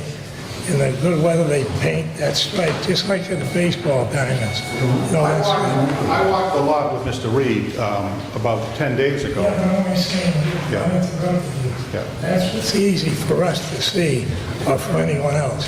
But I got no opposition to the home. I'd love to see it built there. Yeah.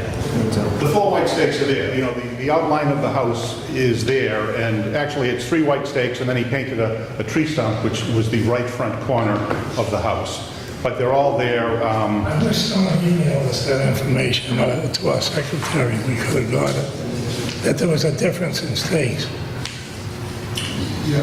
Next I went up time. there Sunday. When I was there, it looked like the house was going to be on the street almost. And the back of the house was going to be going down a hill. But I'm just saying, I know, but they were orange. Did you ever see white stakes anyplace? I never even saw them. Well, I thought you asked for white stakes for the outline of the house and orange stakes for the outline of the lot. He asked for you to do white chalk on the ground. One shot between the stakes, between the corners. That shows the outline of the house. We couldn't figure out where it was. But we know it's on the lot somewhere. Yeah. Yeah, no, it's a nice looking house, I think, over that. Yeah. Garage comes out or whatever that. Yeah. It's going to be a big improvement to the area. You guys went down? Yes. Yeah. We did, yes. They did stake it out, and the garage is probably the problem, because it's right in the middle of where the house is going to be. So it was hard to see the outline of the house. Yeah, well, they're going to take care of all that. It's going to be beautiful. You're going to have landscape. Yeah, it's very attractive. Look at the house on Grant Road. It's a very attractive house. It's 54 Grant Road. And these are identical plans to what was constructed on Grant Road. Where's your parking plan? It's on the plan of Reed, the initial plan of Reed. That was submitted when we first submitted the application for the variance. And where's your landscaping? There should be some landscaping indicated on that plan, and I believe there may be some landscaping indicated on the, Do you have something that shows how many bedrooms? Yeah. yes. There are 3 bedrooms on the second floor. 3 bedrooms. Okay, so your landscaping is these little bushes that I'm looking at here? Yes. Well, you know, I'm sure there'll be other landscaping done, Madam Chairman, but Landscaping. Plenty of landscaping, beautiful landscaping. if you look at the house on- No, it's worth 15% of the value of the property. just don't put trees in your sewer lines. Oh, you can do it. No. The pipes today won't let the roots in there. But, no, I think, you have another question? I don't have any questions, I think it's a nice No, I have no house. questions. What's going to be on the ground in front of the garage? Pardon me? Is that going to be a hot top you're going to have on the I ground? believe that's addressed in the plans that we gave you. Yes, it's going to be paved. With what? Hot top, I mean, I'm not an expert in, Well, can we do something besides hot top? I don't know really. I don't know what their exact plans are. Well, I want to tell you I don't want hot top. I think the house on Grant Road actually had hot top going up the street. Well, that's fine, but that's not what I'm looking for. I want it to look clean looking. I hate that hot top is every place. Can it have a clean look? I certainly, if that's going to be a condition, then that's what we'll do. Sounds like it is. There's probably other things you could do less expensive than concrete, though, like some permeated stuff. Is that what you're talking about? Something that permeates, some stone that... Oh, wait a minute. No, I just don't want to see hot top. I want to have a clean look. The city's getting to be, Isn't it? Wait, well, no, tar? Pavers. I would prefer if you would, Pavers or concrete, I think, well, pavers might be more than you want to spend. I'm not looking for you to spend a lot of money, do you know what I mean? But, no. you know, I love pavers, but then when it's, you know, you have to get a, What if they did an apron? What if they did an apron in the driveway with the pavement? So that way it's kind of, it breaks it up, looks nice, and it's with what? withstands. What they did, like an apron with pavement. All right. You know what I mean? Just a little apron and call it that. That way it looks, it gives it a little bit of a nice, I'm sure that nice pop, and it's still functional, and it's not stone all over the street. It's still, I don't, there's no intention to leave it as crushed stone. No. Well, that's a Okay. good idea. Yeah, that is a good idea. I said, what if they did an apron with the bituminous? That way, you know, it kind of adds a little flair to the asphalt, so that way it's not bituminous concrete with an apron.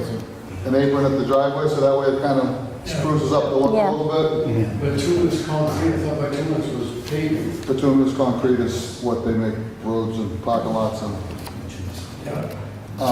You talking about macadam? Yep. But macadam is blacktop. It is, it's all, there's like 7 different names for it. I know, but when you say bituminous concrete to me, I'm thinking white. No, black. No, so when I ask you if it's going to be macadam, I know that that's hot top. It's the same thing. Yeah, no. It's just a different composition, one's road, one's not. If you would do concrete, you would make me happy. Yeah. I don't think I'll do it myself, but I'll try. No, you No, gotta do you it. can't ask, because You gotta that's, get the big barrel. I'm not very mechanically inclined, No. unfortunately, so. but you can't ask if they're going to do it. All right, so It's going to be written in that you have Calvin to do said it. it's a wash, As you wish. Yeah. Thank you. It's about it. concrete. Yeah, All right, that's it. So that the petition is over, so now it's what is the wish of the board? Thank you. I'll make a motion to approve. I second it, and with the stipulation that the concrete apron in front of the garages, Mr. Carter, in front of the garages, the concrete apron is going to be concrete, right? So you mean just in front of the garage where the garage doors are, or you mean the entire length of the driveway from the garage doors to the street? That's what I mean.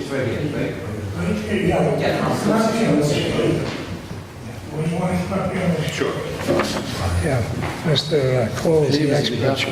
No, go ahead. So we want these to be concrete. It's not that wide. Yeah, I see that. It's 2 spaces. Yeah, 2 spaces. Spaces. Yeah. And it really barely... All right, so you want the 2 spaces in front of the Yes. garage Yeah. up to the sidewalk to be concrete? Right. Yes. I'm sure that won't be a problem. Okay, I'm sure it won't be a problem because it's going to be a condition of thank God. Okay. the grant, so it won't be a problem. Yeah. Okay? Thank you very much. Thank you. Motion made by Mr. Cole, seconded by Mr. Callen. What is the wish of the board? Motion to grant, oh, yeah, we gotta call the roll. Yeah, Mary's got this. Please call the roll. Madam, can I just check on one thing on the stipulations? Concrete apron driveway and 2 spaces in front of the driveway? in front Concrete of- driveway. Concrete driveway, period. Make it simple. Thank you. It cost them 10 grand. Mr. Wood? A lot of money. Yes. Mr. Jusona? Yes. Mr. Cole? Yes. Mr. Callen? Yes. And Mrs. Curley? Yes. Thank you. Good luck. The concrete driveway's gonna cost them.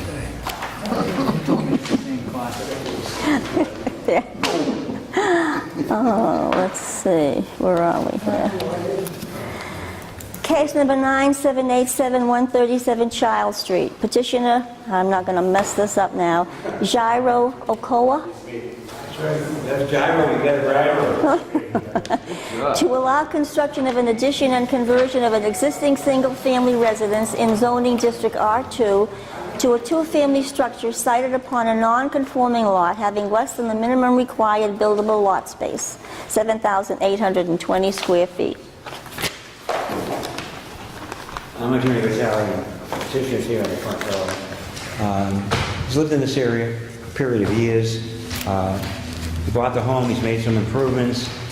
He wants to increase the size of the home, and as I think it was he and his wife filed the petition, and then it was drafted the way and advertised the way you read it, and I concur with the description.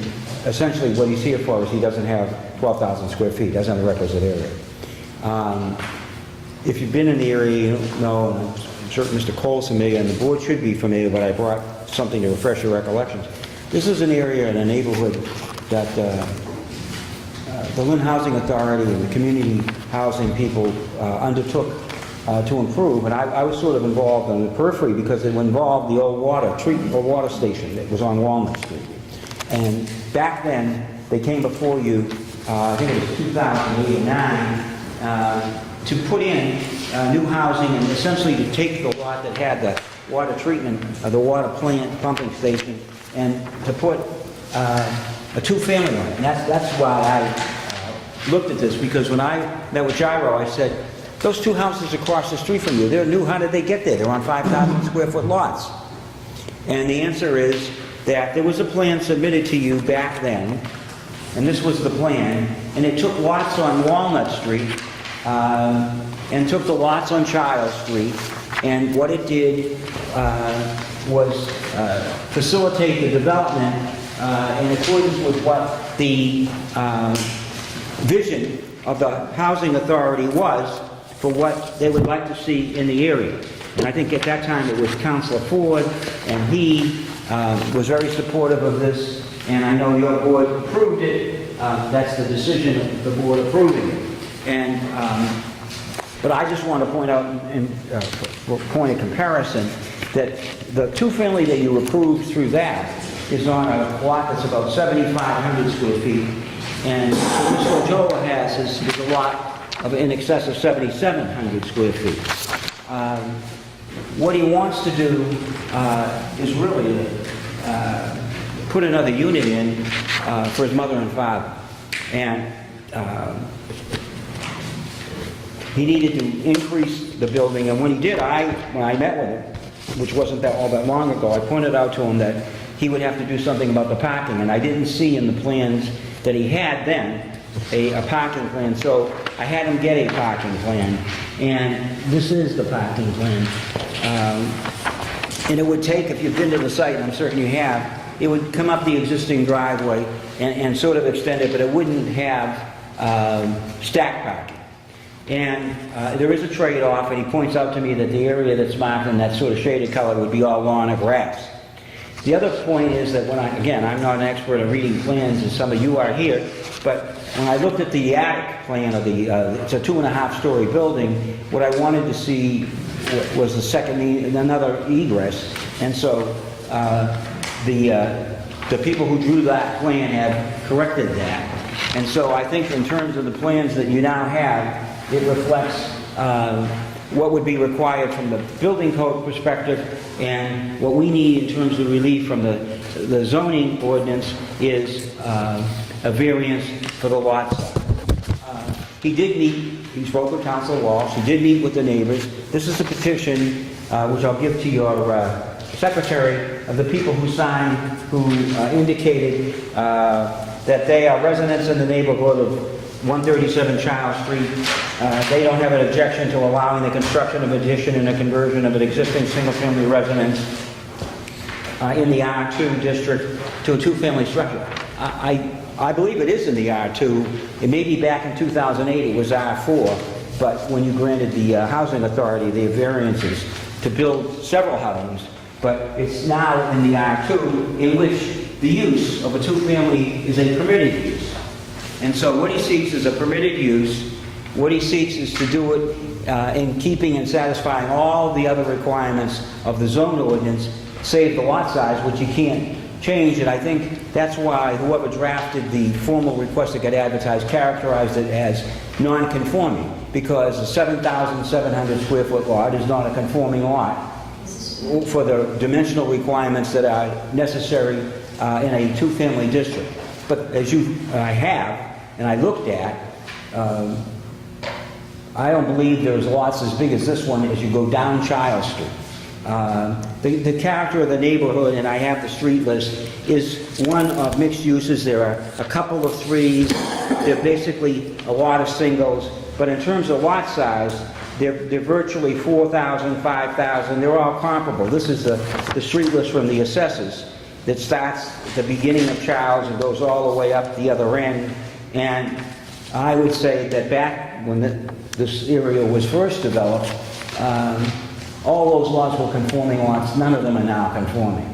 And that when the Housing Authority came before you, they had to seek similar variances because to get the number of dwellings that they wanted on the lots that they wanted, they had to get approval for 5,000 square foot lot or a 7,000 square foot lot, but none of them were 10,000 square feet or 12,000 square feet because that's not the size of the land that's out there.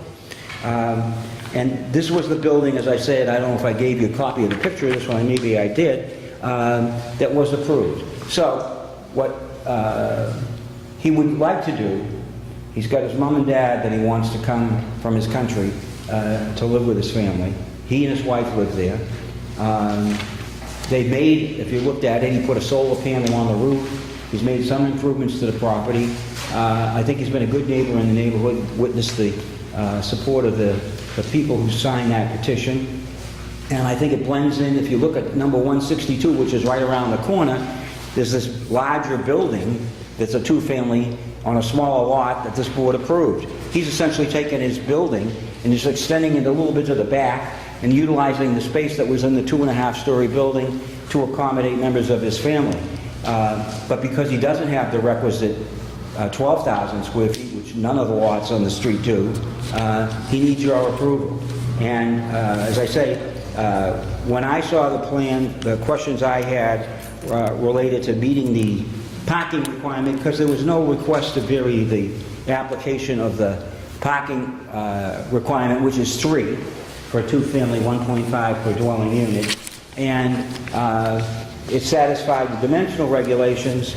And then, again, though I'm not as expert as some of you on the building requirements, when I looked at the plan, I made the observation about the upper level of the building.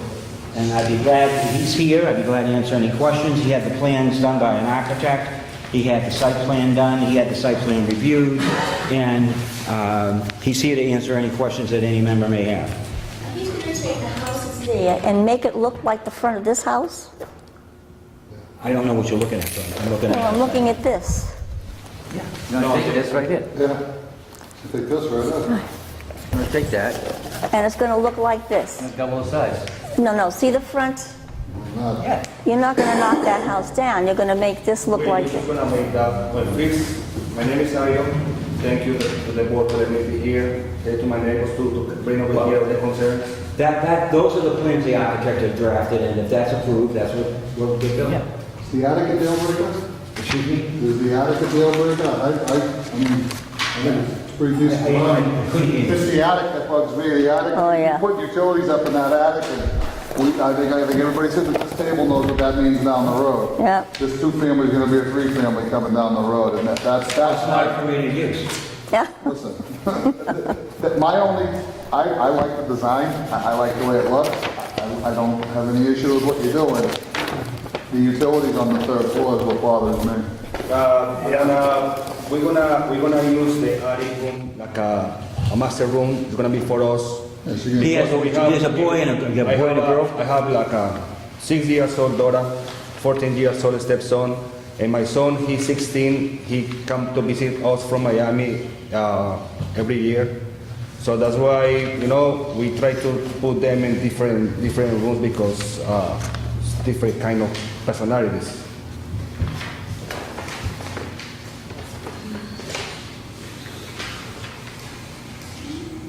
So my concern is that, so the neighborhood development built the lot, and you talked about they put the two families on Walnut Street. To keep, they built the several houses. yeah, but no, the two families went on Walnut Street to keep the mass from the old pumping station, and then they sort of incorporated the design.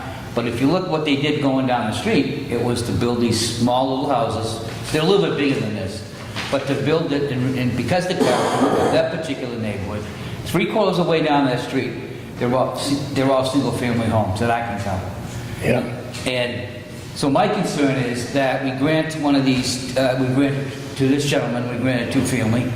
Then why do we say no to when his neighbor comes in? No, let me finish. And wants to do the same thing. And now we've set a precedent, and all of a sudden, all those single-family homes over a period of 10, 20 years, whatever, theoretically, could all become 2 families because we've allowed it. We did it with one. How can we say no? How can we say yes to one and then no to another one? This has the potential to change the character of the neighborhood. I know it's only one, and actually he's done a wonderful job on his property. I walked it today.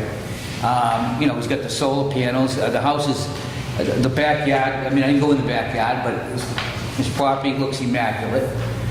But it's a precedent that we theoretically could end up changing the character of this neighborhood, and that's my biggest concern. That's why I got the street. Okay, first of all, this is one of the larger lots. It's larger than the one that was on the water station. I mean, it's 7,700 square feet. That was 7,500. And I hear you, and that's why I use that example. If you allowed a 2-family on 7,500, why can't you have one on 7,700? But the character of the lots, if you go down, I looked at every single lot. This is the street list. And as you know, here's one at number 12, okay, that's on a 6,000 square foot lot. It's a 3-family. All right? And then as you further, you know the area well. As you further come down, there are a couple more at the beginning of the street. There are 3 families. Then there's a 2-family, and then there are more 2 families. So Right the street from Boston Street, 3s, 2s, up to 1s. That's exactly how it goes. And so he has one of the, I compared all the lot sizes. He has one of the larger lots. He doesn't need anything other than a variance for the lot size. And as you indicated, yeah, we did look at what had been done in the area before. And his addition or his proposal is not, in terms of the character of the building, a building of that size. It's essentially, he's not going up. He's essentially taking the same height, but just going back. So from the street, it's going to look essentially the same. He's got the, it's a 2.5-story building. So, Come on, Sam. That's the crazy thing you said on that right there. no, I said a lot of things. I'm going to stop you on that one, because that is absolutely not true right No. there. He's adding 2.5 stories to this house. No, the thing is like, what we're gonna try to do is like the porch, like at the back of the house, that's gonna be the whole modification we're gonna do in the back. We're just gonna, the roof is gonna be more high. Let me stop you right there. Yeah. This is the house that's here now. It's 1 story, right? There's no second floor in that house, right? The house you're proposing is 34 feet tall, 3 stories tall. That's 10 feet of floor. 3 floors and 10 feet. So you're gonna increase the size of this house by 20 feet. Don't tell me it's not gonna change. No, it's gonna change for sure. That's gonna, you just said it wasn't. We are within the zone ordinance. The zone ordinance says that you can build as high as 35 feet. He had a single-family I farm. didn't say that. You just No, no, said no. from the street it's not gonna look any different. No, I'm saying, I hope it looks better, all right? But part of what he's indicating to you is that he's going back. I can read the plans All here. right. He's adding a house on top of the house that's there. And actually, he's adding a 2-story house on top of the house that's there. I get exactly what these drawings say. I understand it. So for you guys to sit there and actually say something completely different than what's on the paper is insane to me. No, you said the addition's going backwards. You're never even going to notice it from the front of the house. But it is going. Oh, no, I'm just It's going up and going back. up and back. He And I wants said his to you cake that and we eat looked it at the too. plan, and you talked about the attic, and I said I brought, because I saw a concern with the attic, and I brought an amended plan that showed the stairway down from the attic. And I would disagree, cutting the attic off of this would take 15 feet off of the house. It would dramatically change the design of what you're doing. The look of what you're doing isn't what bothers me. I know where that 3rd floor is going to end up in a couple of years. And I'm not saying that you're intentionally trying to mislead this board, What happens if you sell it in 5 years because your situation changes? The next person that walks in is gonna go, wow, this is gonna Where's be a the good parking? family. And you and I both know I it. haven't seen that. That's what my thing is. I think the third floor on this is just, it's way over the top for that house. It's making that house massive. Madam Chair. Yes. Can I say something? So how much do you anticipate the addition will, the extra building will cost, the project? Project, I already have a couple construction. They told me gonna be around $90,000 or $100,000 in that range. Sounds low. Does sound low, yeah. I just feel like if you took the 90,000, you sold your house, you could buy a nice two-family somewhere, you know? It just seems like you're going through a lot. You could just find something right in the neighborhood. No, right now everything is so expensive. We figured out, we see the market right now, everything is so expensive to move out. And we like the area. And Yeah, there's a lot of two-families right in the area. A lot of two families right in the area, just a thought. If I stand on Charles Street and I look down, this house is going to be so out of it compared to the rest of the houses. Right now, they all look nice. This is going to be like an elephant. in front of my house, they have the single family behind the front. Across from my house is big houses. It's tall. Where is this? The ones directly across the street, the ones that were built by the housing the authority. neighborhood development, they I think they were on lots 14 and 15. Are you talking about around the corner? No, straight across. Those straight across the street. About 14. Those were built as part of that proposal that the housing authority got. And those buildings were there since 2008 or 9. And all the houses around, like on my right side, there are two family houses, three family houses. One street, yeah. Almost everything is one tree. Yeah. You're on Charles Street. Right. One's on Walnut Street, you're right, 2 or 3 families. A lot of them, not all of them, some of them. No, there are mixed uses, and as I say, I question, maybe it was R4 at one point, but we believe this could be an R2 neighborhood. Mr. Chairman, I think we ought to continue this to a few premises.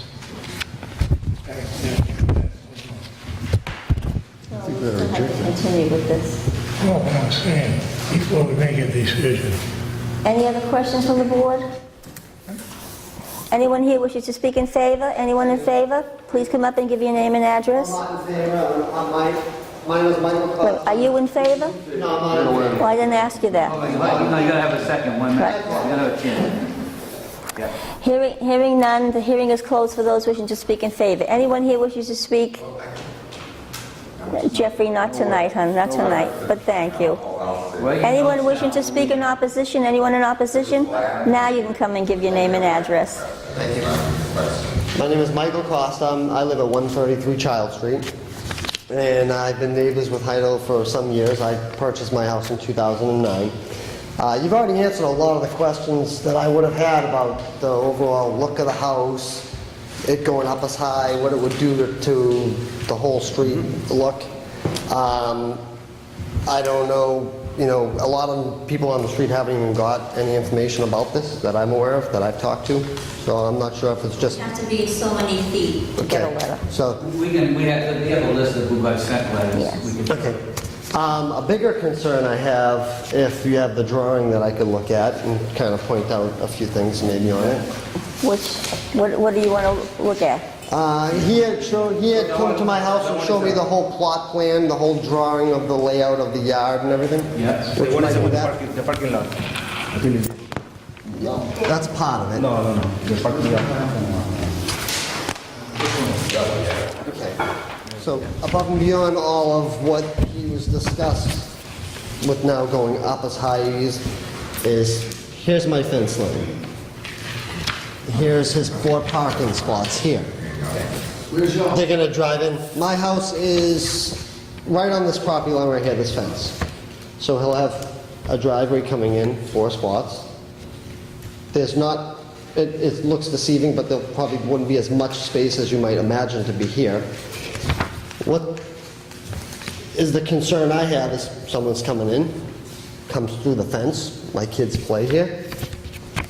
Doesn't look like there's much room to turn around where they're gonna back up.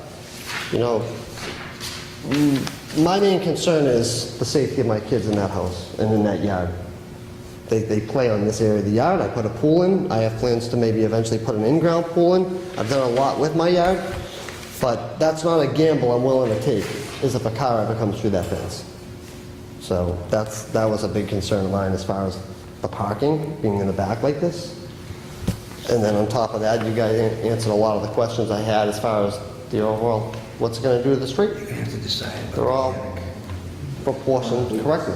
Yeah, the big houses in the front are on Walnut Street, So we can get some sense. and the rest are all single families. Granted, some of them on the other side of the street, the single families are a little bit bigger when they did all those newer houses. But the whole street's proportioned, so that's a big concern. I understand parking's a concern of his, as it was a concern of mine.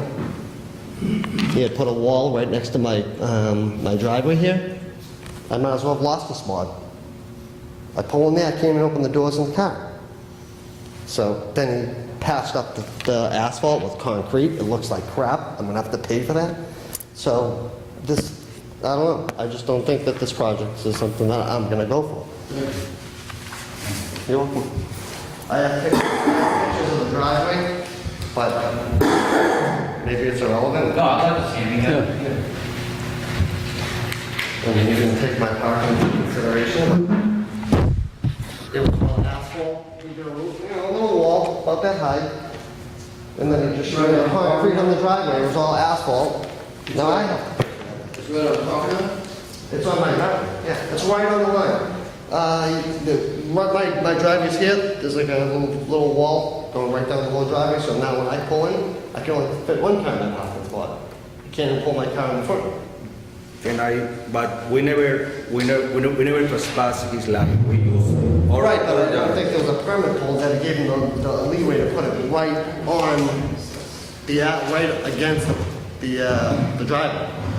The parking plan we submitted is an improvement on the current parking. It satisfies all of the city. No, we're talking about the other side of the house.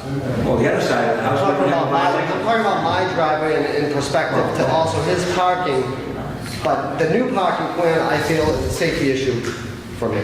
And another thing, Do you have a plan of your house? I don't have it with me, So you could, I have one though. so you could point it out to the board what you're talking about.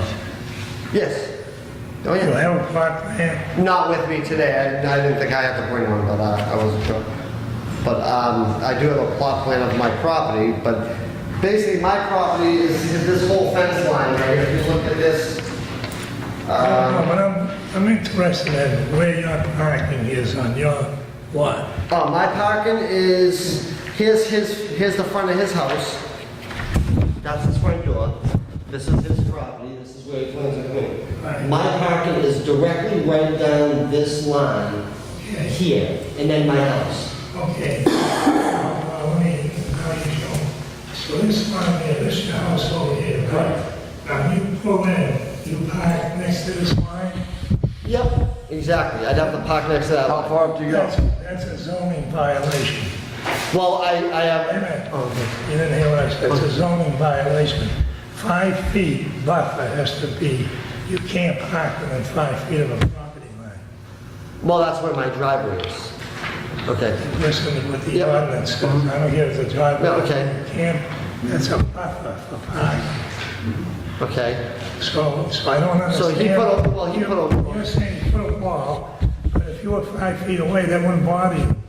I have to park 5 feet away in order to get my door open to my car. That's what I'm saying. Yeah. That's what I'm saying. But the problem is, So you can still do it. You can be Only in the 5 front. feet away yeah, but and open your door. but I gotta park practically on my grass to do it. Well, that's another problem. I'm just trying to, you know, make you understand about property lines and buffer zones. Right. The same way with this here. This is show a 5 foot all around the property, all around. Right. Wouldn't there be a problem putting a wall right on my property, right next to my driveway, on my driveway, right in the edge? I wouldn't say as long as it's there, but as long as it isn't encroaching on your Do you have your property staked, so do you know what your The property? points, you know what the points? I'd have to have a surveyor come out and just do an exact survey on it. I mean, I have the plot plan, but I would have to have a survey and staked out to see if that is indeed actually on my property or his. That's good. You know? Any other questions from the board? Thank you. Anyone else wishing to speak in opposition? Anyone in opposition? Hearing none, the hearing is closed for those in opposition. What is the wish of the I board? move to deny the petition.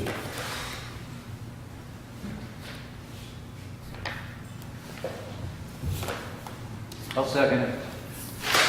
Motion made by Mr. Woods, seconded by Mr. Cole to deny. Please call the roll.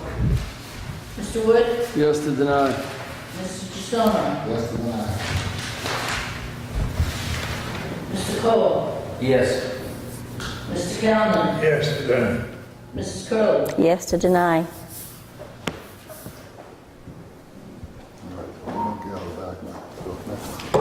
That's it? I think that's it. No, we Oh, got... no, we have one more. Yep. Case number 9781, no. Case number 9772, 88 Union Street. This is for reconsideration.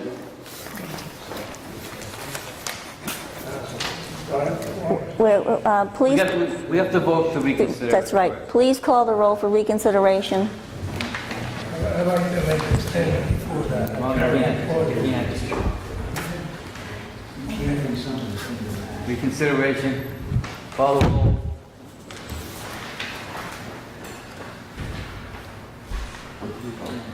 Mr. Wood? No to reconsider. What?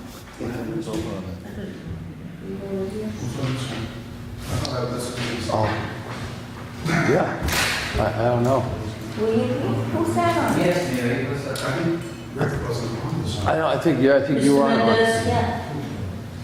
Mr. Mendez? No. Mr. Gisoma? Yes, very good. Mr. Cole? Yes. Mr. Callen? Yes. Mrs. Curley? Yes.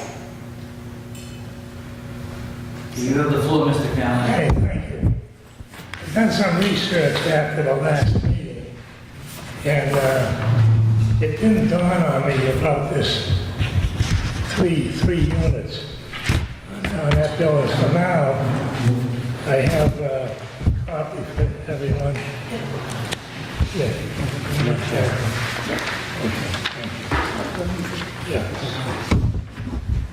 And if you, I'll wait till everyone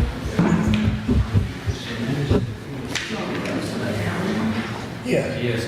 Yes, definitely.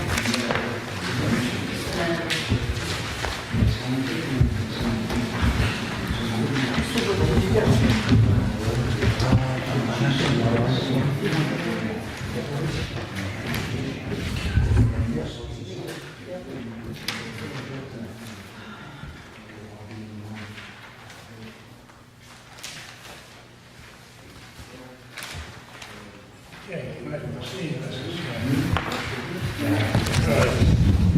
If you look on a face page, it shows the city seal. It shows with amendments through March 8, 2016, approved by the city council and approved by the mayor. That's the front page, so this is a recent copy. If you look in the second page, it says classification of uses. Does everyone see that? It's in highlight. And then on page 13, it says apartment houses. Apartment house. A dwelling for more than two families under one roof. All apartment houses over 3 stories shall be provided with elevator service. So the vote of the zoning board changed that into an apartment house. That's called an apartment house now, because it's not. Isn't that why they have special approval from the city council? No, not that I know. There was, well, let me read this. Sorry, let me read this and you can decide for yourself. So the next page is number 37, design standards for off-street parking facilities. And then on the next page is, this is the one that's very important. It says, no parking stall shall be located within 25 feet from the front building wall or less than 5 feet from the side wall of any apartment building. Now, we have to agree it's an apartment building, it was voted by the board. The front wall of that building's in sideways. So many times we voted against buildings going in sideways. This is an apartment house is sideways. And you can't park within the front wall within 25 feet. That practically wipes out that lot for parking. I just want you to look at that and understand that this is right in the zone. So one answer to me, I think, is the fact that we can't get it, they actually requested relief for off-street parking requirements. Yeah, but you can't change the zoning. Well, We can't let me amend just say this, this is my first time I have agreed with this, but this goes back to where I started, the long 2.5 hours. And I said to you, it's what the question is, not necessarily what the answer is. It goes to what we call characterization of the issue of characterization. It's not an apartment house. It's a mixed use, number one, because there's a business there. So apartment houses don't have businesses, number one. Number two, this is right back where we are again. You're not the special permit granting authority. The city council is. They granted a permit, they made findings, they recognized it was a mixed use. And you heard Mr. Mucci say, this isn't about use, that was the city council's prerogative. So the questions you had is, what use did the city council approve? That's a different question than what use, okay? The use they approved from day one has been a mixed use, a business and a residence. The only question is volume. How many residential units? How many business units? So we've not changed anything in terms of the presentation of that.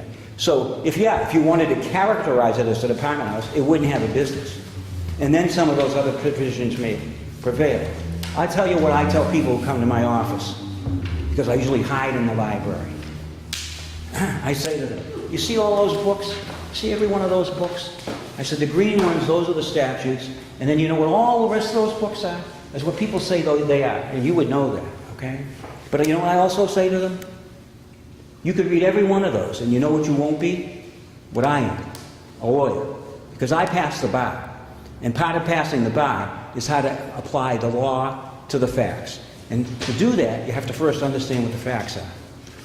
And the facts are here, this is a mixed use. I would say that when I look at this, it's a 517, I think it's above street level, where it has, street level is devoted to allow non-residential uses, although we're allowing one. And it is otherwise permitted in at least one level devoted to allow residential uses, so. I appreciate you looking at this, it doesn't change my opinion. Well, but I just want to bring it out, and I'd like my information filed for the minutes of the meeting, so they're included in one way or the other. Because it's an apartment house, no matter which way you look at it. And right now, the building, as it is now, is out on Union Street. So they're going to have to move the building back. And it could, if we gave relief to withdraw or prejudice, they could redesign the building and still keep the apartment status. But they would have to do that by redesigning the front and the side. Putting the front wall, using that as a wall. But I'm not telling them what to do. Right now, to me, that is illegal. They can't park within 25 feet. See, did this project have to go to site design review? I think we're not in the central business district, but I think if again, I thought that we anticipated, and I don't think we're, again, we're back to, I don't think we're more than 5,000 square feet.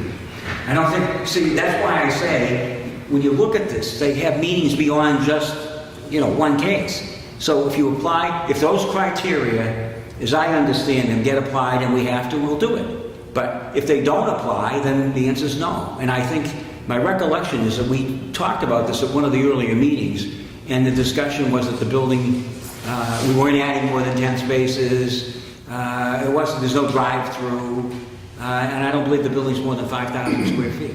So, but people disagree with me on that last case, maybe they'll disagree with me on this one, but if that's what they decide, or that's how they apply it, we would. You asked, I think it was you, Mr. Cole, that asked, and I think I said in the previous case, that they originally had site plan review and specified, the changes are in the application. They used to have it just in the central business district. And then they created the waterfront district. And then they had separate committees. They had the waterfront site plan review committee. They had the central business district site plan. And then they took all of that out and they applied it citywide, and now there is a site plan review committee.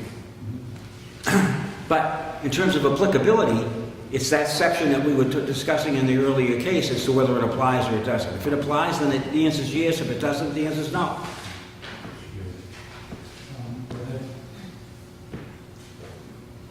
I'm comfortable that the city council provided a special permit.